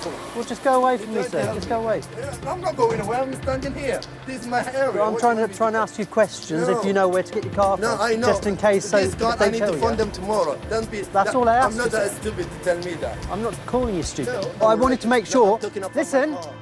Be quiet for a minute. I'm not the one to listen. Perhaps if you listened in the first place, you wouldn't be in such a mess. It's the end of shift, and officers have been called to deal with a man reportedly being abusive on a bus. You have to get off the bus, fella. Buses want you off. You're at the bus station. The bus isn't going any further. The bus has reached its final stop.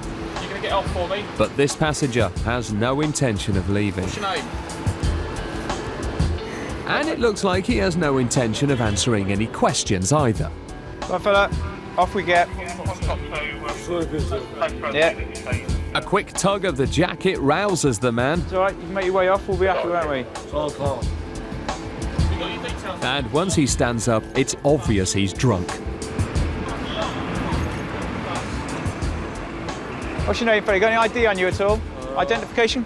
Come and prop yourself up against this post before you fall over. Gonna jump on, close the doors. Got any identification on you at all? Take your hands out your pockets. How do you spell your surname? Spell it. Spell it. Obviously encountering language difficulties, the cops can do little but let the man go on his way. Where are you going now? Okay. You have a good evening then, okay? Be careful, don't get on any more buses. Good night, come. But just as the officers think the matter has ended, the man boards the bus again.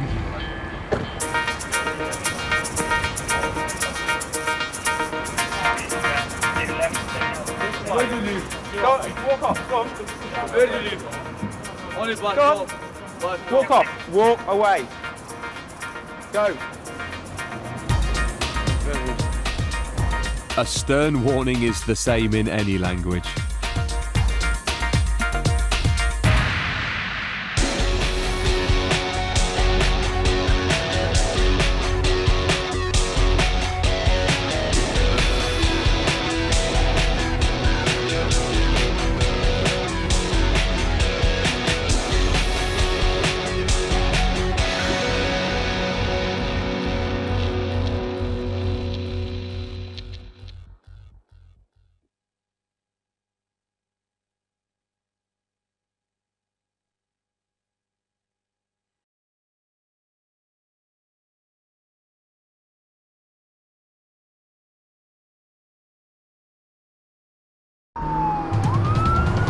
These are the fastest cops in Britain, responding to 999 calls at up to 150 miles an hour, hunting fugitives, tackling drunks, catching criminals, authority has been given, and saving lives.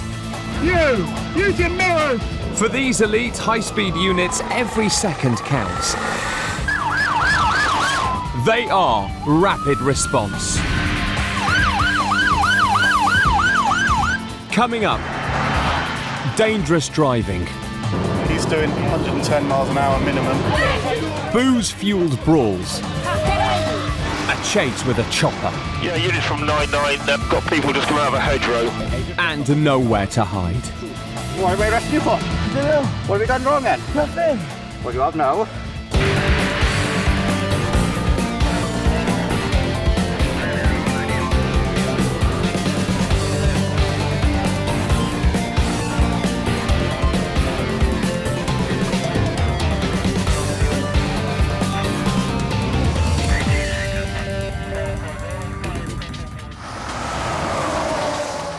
The M4 motorway, one of the busiest and most dangerous stretches of road in Britain. A rapid response unit is on patrol in an unmarked car, looking for trouble. And it's not long before trouble speeds past at more than 100 miles per hour. So I can see him coming up with quite a lot of speed, now in excess of 98 miles an hour, and he's still pulling away from me.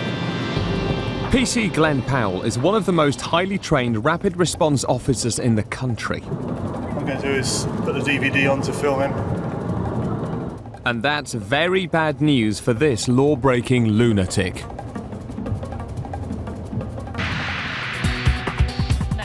Back at headquarters, control is taking a 999 call. A car has been stolen. A rapid response officer, PC Adrian Giles, is on his way. As he races to the scene, a report comes in that 3 men have ditched a car and are now on the run. 3 youths decamp from the vehicle, run along the railway line away from the village. We checked the vehicle, it's a stolen vehicle as well, it's not confirmed at this stage.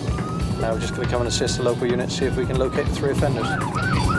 Several units are closing in on the runaways and their descriptions are being circulated. All about 5'8", 5'10", all wearing cap at some stage. As PC Giles arrives at the scene, he finds out the suspects have fled across the fields. The area is vast, hundreds of acres of farmland and forest, giving the 3 fugitives plenty of hiding places. The person walking down the field there, yeah? He saw somebody in a white top. Several more units are being directed to the edges of the field to cut off the runaways, and the youths have been spotted. Oh, I can see all 3. Where? They're heading into Hatch. Further on then. Somebody needs to come up Monmouth Hill. PC Giles hits the gas. They're not far away. On the M4, the speeder is now clocking well over 100 miles per hour. He's becoming a serious danger. An accident at this speed would have terrible consequences. If you imagine if he had a blowout in front of that vehicle with a guy who hasn't got a seatbelt on, he's doing now 110 miles an hour minimum, not 113 miles an hour now, just sat behind him at 200 metres to the rear, not gaining, just sat there behind him, filming him at a steady 113.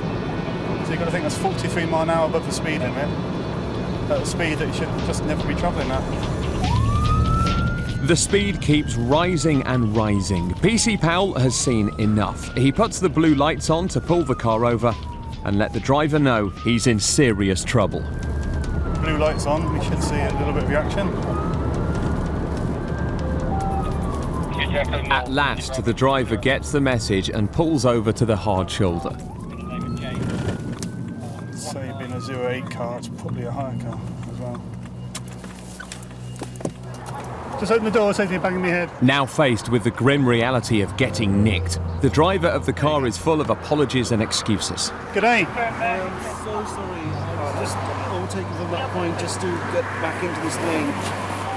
I'm really sorry. I didn't mean to. All I was trying to do was get back into the middle lane.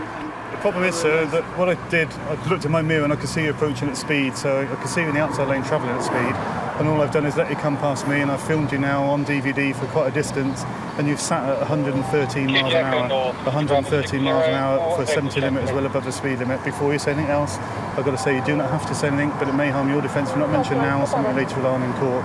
Anything you do say may be given evidence. It turns out that the man was doing 114 miles an hour with kids in the back. And if that's not enough, it's not even his car. Is it your own car or a hire car? Just a hire car because my Mercedes was broken down.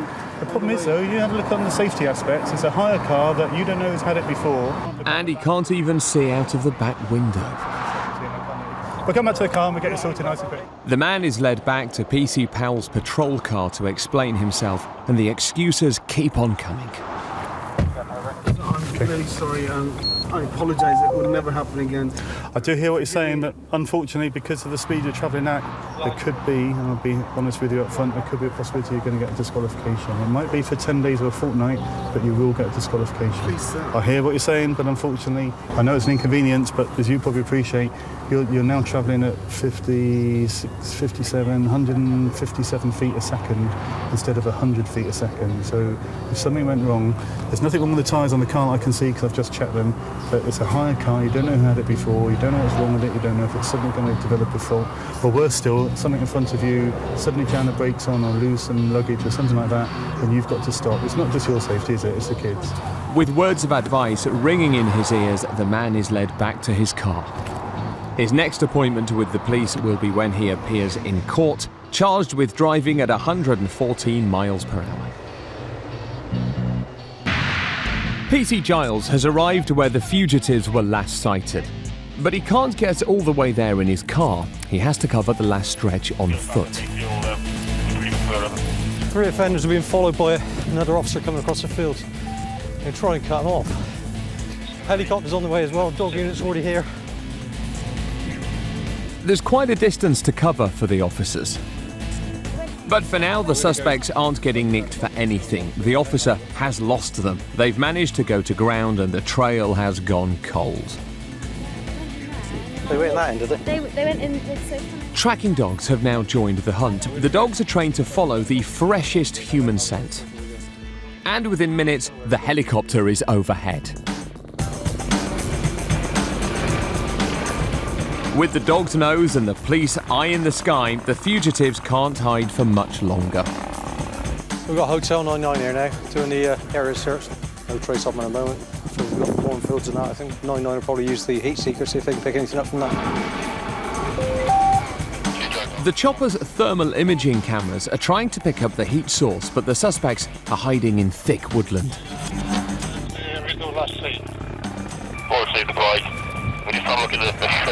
Suddenly, one of the dogs picks up a human scent. If the dog can flush them out of the woods, the chopper can guide the officers to arrest them. The hunt is on.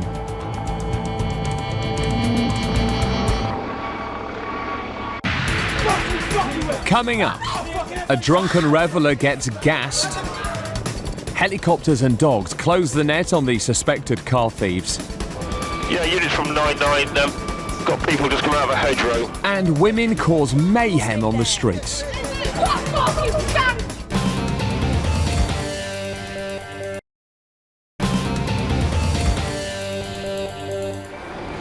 Good hiding place in there, aren't it? Wiltshire police are still on the hunt for 3 suspected car thieves. They fled into dense woodland, and as night falls, the job of finding them is getting trickier. No, I'm just going 3-1. No trace of them in a moment. Rapid Response Officer Adrian Giles and his colleagues have been hunting for the 3 suspects for an hour across acres of farm and woodland. But the fugitives are about to make a big mistake. Yeah, units from 99, got people just come out of a hedgerow. As darkness falls, they think they can slip away unnoticed. But the chopper's heat-seeking camera picks them out straight away. It's over to our left at the moment. We're going to try and direct somebody in. They're actually running alongside the hedgerow at the moment. I'll be running away to your left, 99. Yeah, it's on our nose. They're actually coming back towards us, so there's two of them at the moment. Yeah, we were at your 7 o'clock position on the ground. That's 3-1 and 2 Whiskey Sheriff officers. They're running away from you at the moment. The runaways realise their mistake and dive back under the cover of the trees. But the chopper has a fix on where they went, and a dog unit is just moments away. So certainly have nothing visual at the moment, anyone coming out of this wood. And we can see the units going into it, so hopefully they're still in there somewhere. PC Giles is hanging back, ready to ambush them if they run towards him. Put containment on the wood itself. There's still another dog handler in there. Basically the whole wood's contained at the moment, so we're going to just try and flush them out. Yeah, right. I think no one's come out yet.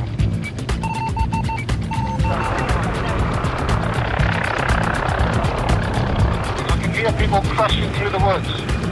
The fugitives run straight into a police dog handler and they're nicked. Yeah, 3-1 from 99, you've got 3-2 in there. Yeah, we've got 2 under arrest. Yeah, received, thank you. At the moment, we've got 2 detained, located by the dog handler. There's still one in the woods somewhere. But they've only got 2, and there were 3 men in the car. With 1 still to find and search conditions worsening, it's a race against time. I could do with assistance here. I want to continue the track. The dog handler wants to search for the 3rd man, but he's stuck in the field with the prisoners until another officer can get to him. With the whole area searched and no sign of the suspect, it seems he may have somehow slipped through their fingers. Where are you now, China? Yeah, that rough area of Tisbury, still trying to find this 3rd offender. The 2 men arrested are known to the police. It's unlikely that the 3rd will stay missing for long. With darkness now covering the woodland, PC Giles is of little use where he is. See you later, young man. Yeah. He leads the search to the keen noses of the dogs and resumes patrol. Right, at this stage, we've got 2 in custody. They've just been transported to Salisbury custody. Don't know where they're from yet. Both believed to be on curfew, though. So obviously, there's further offences there they'll have to be arrested for. There's still 1 outstanding, so we're just going to have to deal with the 2 we got and further inquiries on the 3rd.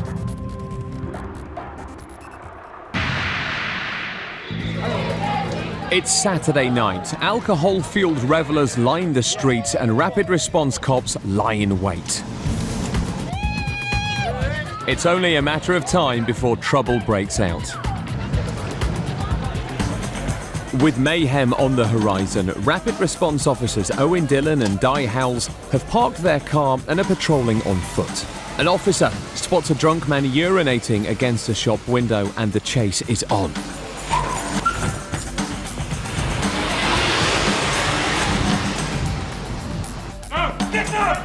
With the threat of being pepper sprayed, the runaway gives up the fight. But he's not coming quietly and continues to mouth off. Oh, over fucking pride yourself. See again? Hope you are, mate. Okay? Listen, don't try the hardball, alright? Right, don't be debating, yeah? Yeah? Right, well don't. It's the end of the night for this micturating miscreant. Spending a penny has cost him a night in the cells. But just as one incident ends, another is starting. 999 operators are receiving reports of fighting, and rapid response cops Nicola Wilson and Alid Davies are en route. For rapid response officers across the UK, 999 calls are top priority. And how fast they respond can make the difference between life and death. As officers arrive, the fight is in mid-flow. But it's not men, it's women fighting. And their boyfriends are trying to break them up. It takes 4 police officers and 3 doormen to keep the group apart.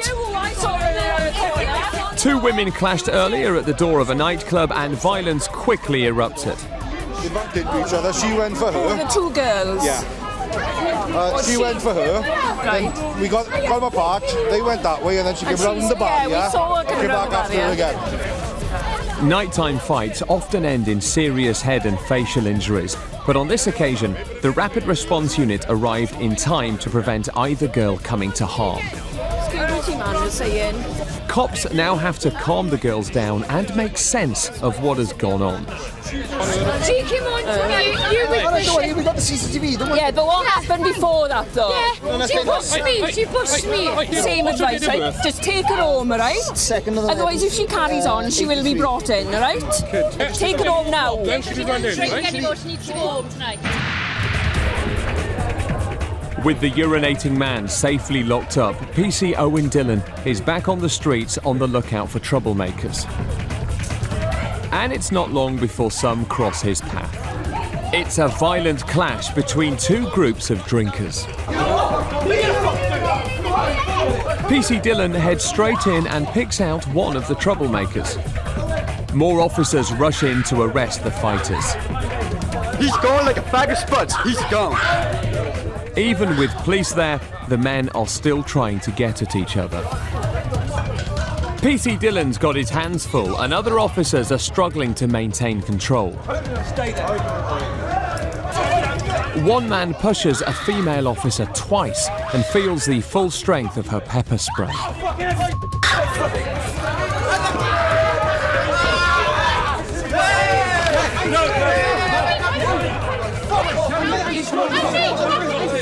Police have defused a potentially dangerous situation.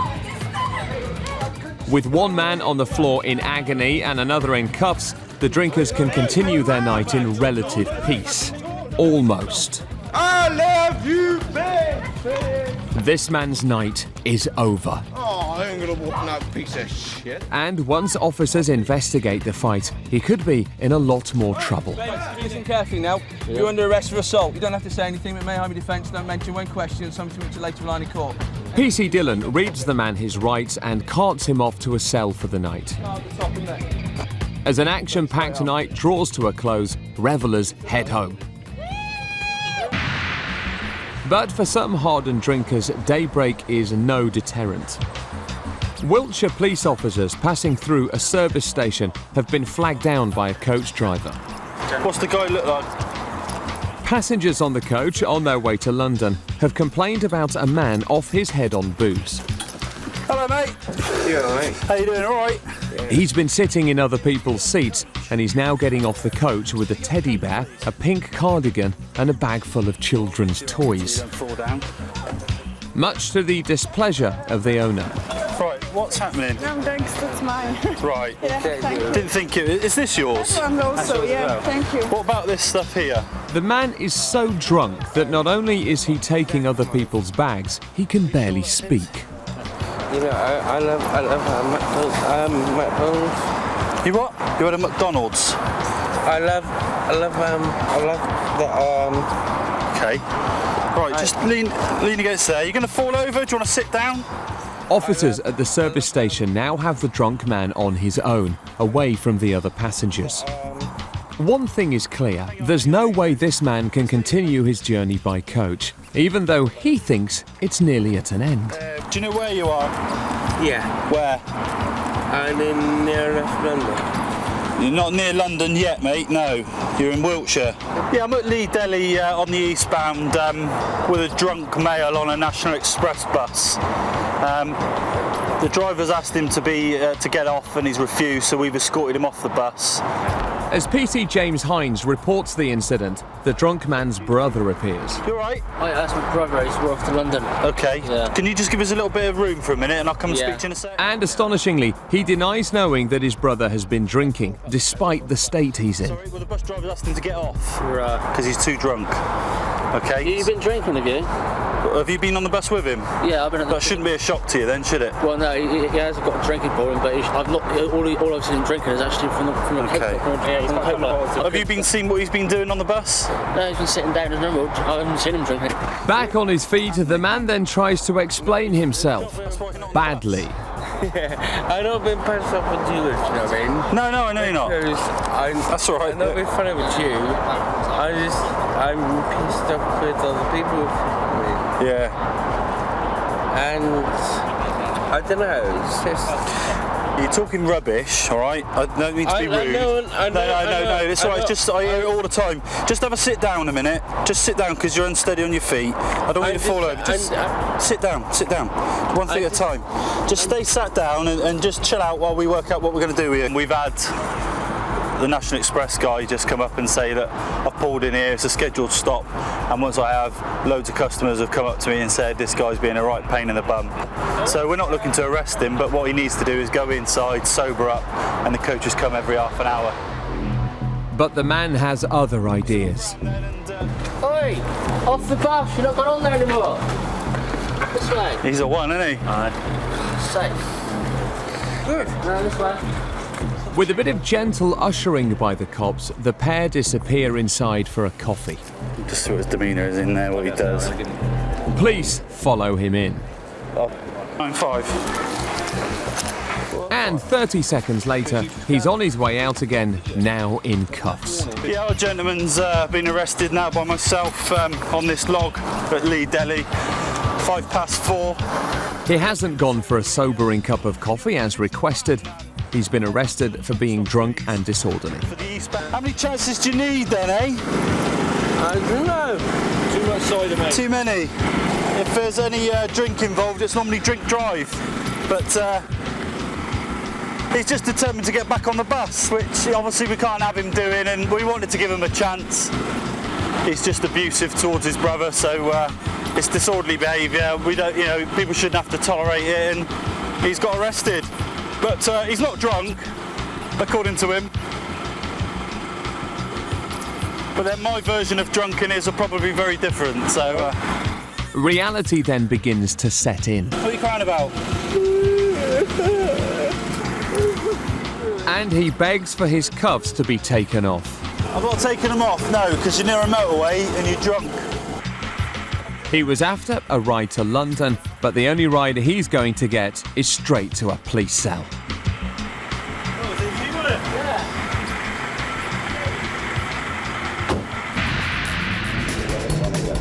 Coming up, a runner gets run down by the cops. Might as well give up now. A domestic turns nasty. And officers disturb a young couple in a bush.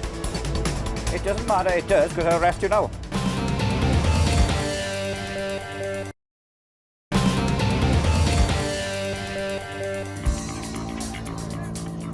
As night falls, police brace themselves for more alcohol-fueled violence and disorder. Stand up. Put a hand behind your back. On the streets of Brecon, PC Owen Dillon is on foot, keeping a close eye on one particular group. Arrest him! Right. Take him home, all right? One more thing that you do, I'm going to arrest you. Go away. Yeah, we're fine. Keep your mouth shut and walk away. The men are told to move on, but they only go as far as the next corner. Off you go. PC Dillon fears it's only a matter of time before something kicks off. He just waits and watches. Keep going. And he doesn't have to wait for long. There's a disturbance in a pub. Someone has allegedly thrown a bottle through a window into the crowd.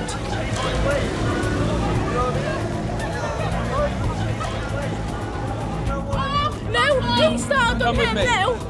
Come with me and talk to me about it.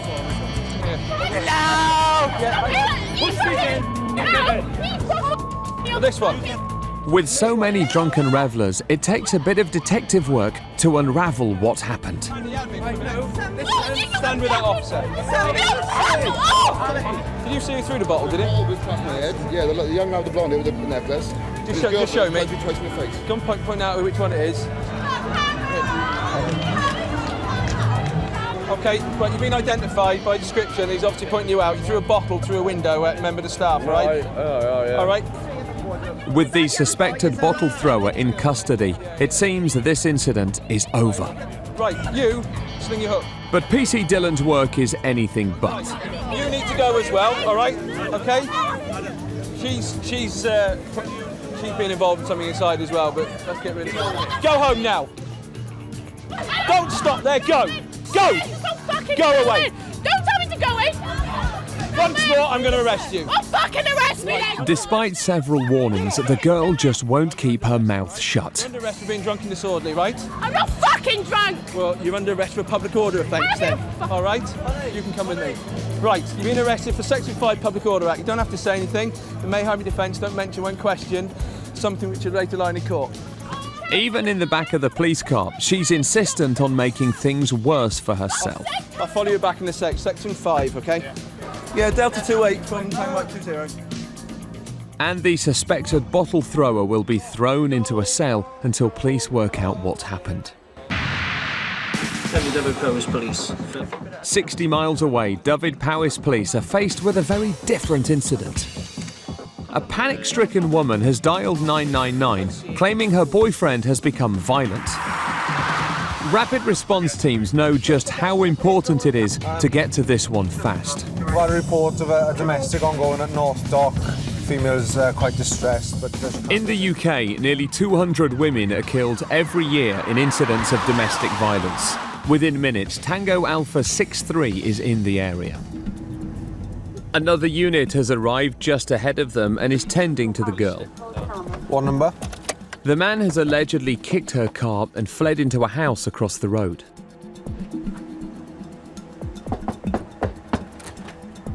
Hey, buddy, right? Have a chat a minute? What's wrong?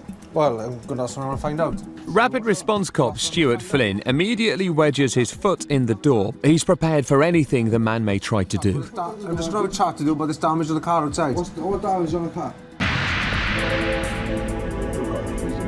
80 miles away, at the other end of the David Powys Force area, officers Hugh Evans and Steve Griffiths are doing another town centre patrol. Suddenly, they spot a young couple in the bushes. Oh. And one of them seems to be trying to pull up their trousers.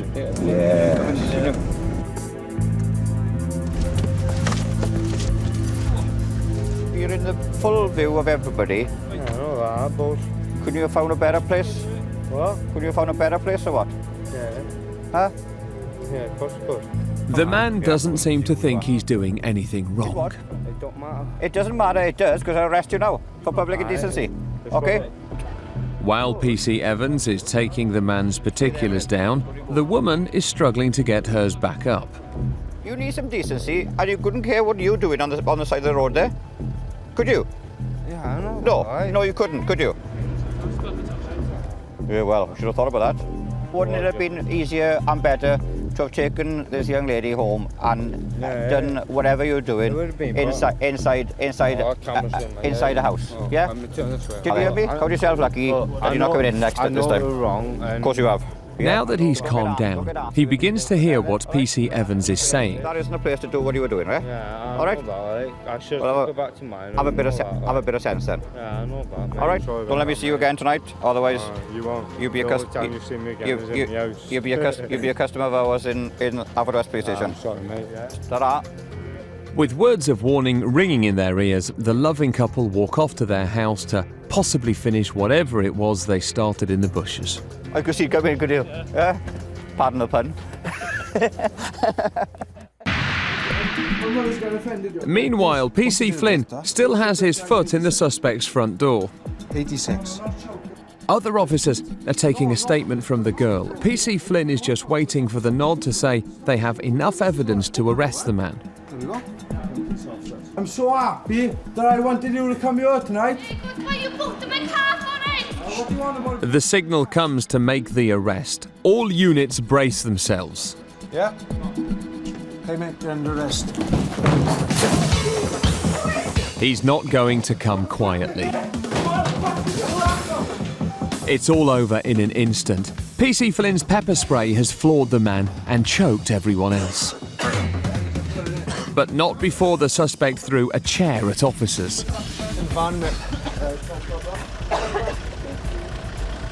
You're under arrest, fella, that's why. Step up. Get in. Mind your head. Sit down. We'll go back to Lethley Custody now and book him in. He's damaged the driver's door of that car there. He's also chucked the kitchen chair at me. He's full of gas at the minute, so we'll have to go back and sort that out as well. The suspect is taken back to the station, where he's still suffering from the effects of the pepper spray.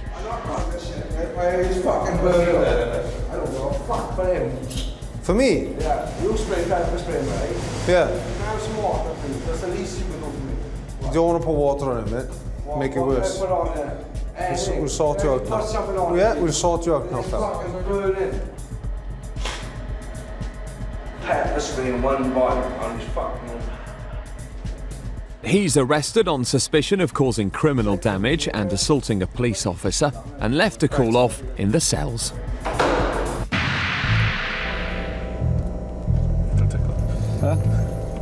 No, it's just... In West Wales, the night shift is drawing to a close for officers Evans and Griffiths. Pubs kicked out long ago and most revellers have gone home. But PC Evans's attention is drawn to two youths still drinking in the street. All right. Had a good night. Just in the distance, I could see these two on the corner, and I said, just keep an eye on these two. We'll have a chat with them now. It's just sixth sense sometimes. You know we've got something, but you don't know what, like it. Well, who are you then? Have I seen you before then? You come down and clean it for me. And as I'm going to open the door, off he goes. You've got something on it, yeah. That's right. Hey, just drop it here. No, shoes. On the bottle is gone. Bottle's left. He's gone left. He's going to go on the back, is he? Can I get on the back? Yeah, go on. He probably won't tell, is he? Just drop me off. I'll be through on the other side, all right? It's clear the runaway has something to hide, and PC Evans is determined to find out what it is. In the darkness, the chase leads on to the local rugby field. Might as well give up now. The officer puts in a tackle the Welsh rugby team would be proud of. What are you running for? Huh? What are you running for? You're arresting me. What am I arresting you for? I don't know. What have you done wrong, then? Nothing. Well, you have now. What you got, mate? I don't know what you got yet. No, he has. All right. I do nothing. I'm on necklace. Wait. Get up, man. Up you get. Get up. Can I take it off? Just leave them a minute. Evans immediately finds what looks like drugs in the man's pocket. What are you running away for? Because I'm in court, yeah? What do you want to do? No. What's this then? I weed. Bit of weed. Yeah. You're under arrest then. Look, it's not. But can my mate have his, can my mate have his thing back? Say again? No, well. Can you what? My necklace. The cops now have to lead the runaway all the way back to the police car. But having kicked off his shoes in the chase, he's finding it difficult to walk. Pick me up. What time? No, ring me tomorrow. As the cuffs go on, he starts kicking off again.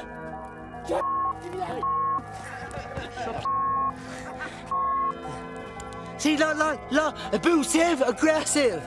That's why taxpayers don't pay shit. Because you know. His mates are looking on and enjoying the struggle.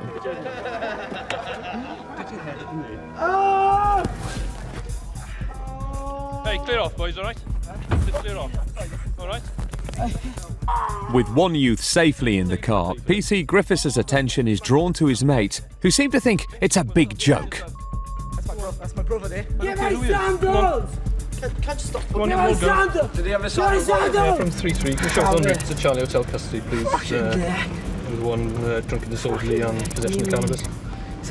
I saw people. Back at the station, the man has more revelations about his evening.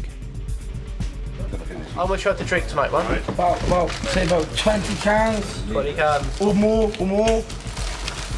I don't think it's just cans. No, drugs and all, yeah. About 20 pills. I sold half to get away. Like Say about sort of 10 pills, As the young man tries to talk himself into possible further charges, officers decide a strip search is warranted to make sure he has no more drugs. Yeah, strip search from done. Coming up, officers hunt for a hit-and-run driver. I'm sure I went to bed last night. And cops respond to strange sightings on the motorway. Yeah, obviously what you've done is a little bit risky to say the least.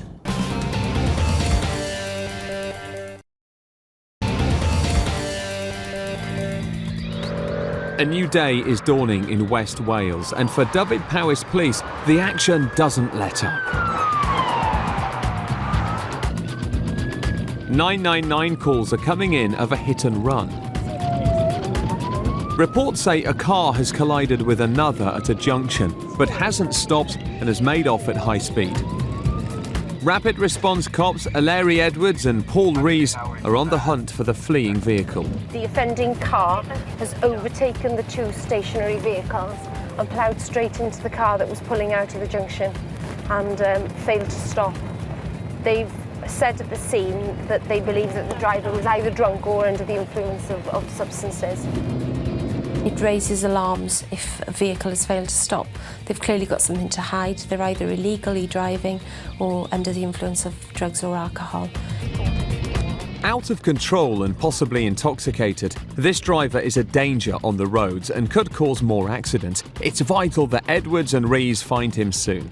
Yeah, we still think he's driving around, but we haven't seen him over in the dock recently. Obviously, he knows that we're on the look for him. Suddenly, a breakthrough. A police community support officer has spotted a car matching the description and damage parked on a local estate. I've checked this a couple of times now. It seems to be the car they are after. And it's registered to a house just down the road, so the officers make their way there to see if anyone's at home.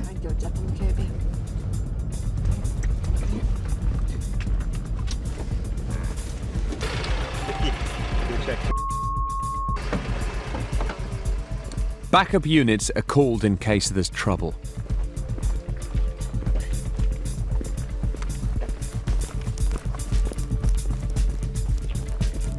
Officers find the front door is half open. And inside, there's a woman asleep on the sofa. You're on your own, yeah? No. Who's here with you? I don't know his name. Yeah. Where's your babe? She indicates that the man of the house is somewhere in the front garden. These two.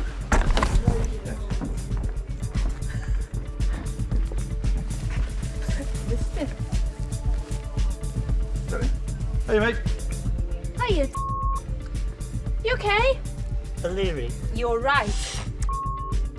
Been involved in that? The man doesn't seem to know what day it is. I think he was completely unaware of where he was and what he was doing. And I think he just went to sleep on the lawn and found himself a blanket and just curled under it. He still thought it was night time the day before. The man is arrested on suspicion of failing to stop at the scene of an accident. Which you laid well lying in court. Anything you do, say maybe giving evidence. I'm sure you understand that? I'm sure I went to bed last night. Okay. As he's led away, his friend calls out to the police. Hey, what's going on? What about me? She seems to want to go to the station too. No, I don't mind. But all is not what it seems for this couple.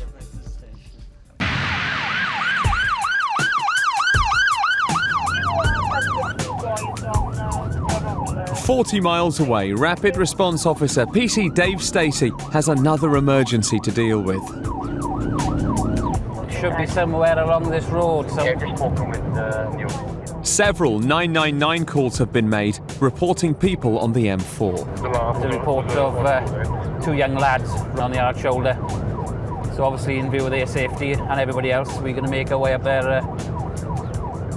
as quick as and see if we can get them off the motorway. Details are sketchy. It could be kids playing on the motorway, with cars travelling at 70 miles per hour or faster. Whoever they are, their lives are in danger, and PC Stacey has to get there as fast as he can. Put the matrix on to 50 mile an hour, slow vehicles down, to let them know there's something going on.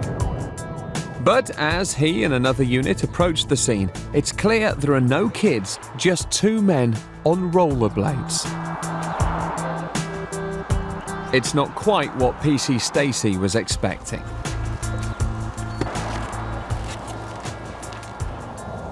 You're right, chaps. Do you really think you should be going along the M4 on rollerblades? We know we're not, but to be fair, we're not from here. Yeah, we're not trying to cause any problems whatsoever. No, obviously you're not, but this is what we call a main carriageway, where cars are going a lot faster than you are, and for some reason you trip, you fall in front of a car. Yeah, this consequence is going to be quite horrendous. Have you got any idea with you boys? Are you... These men are a long way from home. They're from Latvia. They're contractors living over here in a hotel while they complete a building contract. Equipped with only their trusty rollerblades and without their usual lift home, the M4 seemed like the best option. The two police units get the men into their cars and away from danger. Yeah, obviously what you've done is a little bit risky to say the least, especially on this road. This is the way how we travel to work every time. Yeah. Rollerblades may be their preferred method of transport, but they won't be making this mistake again in a hurry. Give me your... Right, how we intend on dealing with this one is obviously suitable words of advice, yeah? It's not the wisest thing to be doing. Yeah, I totally agree with you. I'm not going to try to argue because I know it's not the best option to do it. It's not. Enjoy your stay in Wales. All right, guys. See you later. Hopefully not on the M4 next time, eh? So we're off, isn't it? God. We picked them up, we brought them back to the location where they stay in. It's the only route they knew. They're not locals, they're from abroad. And they've been suitably advised. And they've got themselves home in one piece. Bit sweaty. There we are. Then. The suspected hit-and-run driver found hiding under a blanket is now in custody. He is searched and used needles are found. But he doesn't want to admit what's in them. No comment. All right. You're also under arrest for being in possession of a controlled substance, all right? You understand that? You're also disqualified from driving, so you're also under arrest for being a disqualified driver at this time. He gets arrested on a further 2 counts. It's a bad day for the suspect and it's about to get worse. He suddenly realises he has no idea who the woman on the sofa is, and she's been left in his house. There's something worrying me, that there's this woman in my house. I don't even know who she is, but she's been left in charge of my house. All right, we'll sort that out as soon as we get you booked in, all right, Mike? Yeah. We actually got an officer to go around to the house and get her out of the house, because as far as he was concerned, he never gave her permission to be in the house. He can't even remember speaking to her. So she was obviously kicked out of the house and the house was locked up. Coming up on Britcop's Rapid Response, the all-new police action series. We're on board with the fastest cops in Britain. The elite squads fighting frontline crime. Get out, get out! At breakneck speeds. We're with them as they pursue dangerous criminals, lunatic drivers, You got 110. and drunks on the road. Have you been drinking? And we watch them come down hard on violence and mayhem. Our cameras capture the action while these cops catch the criminals.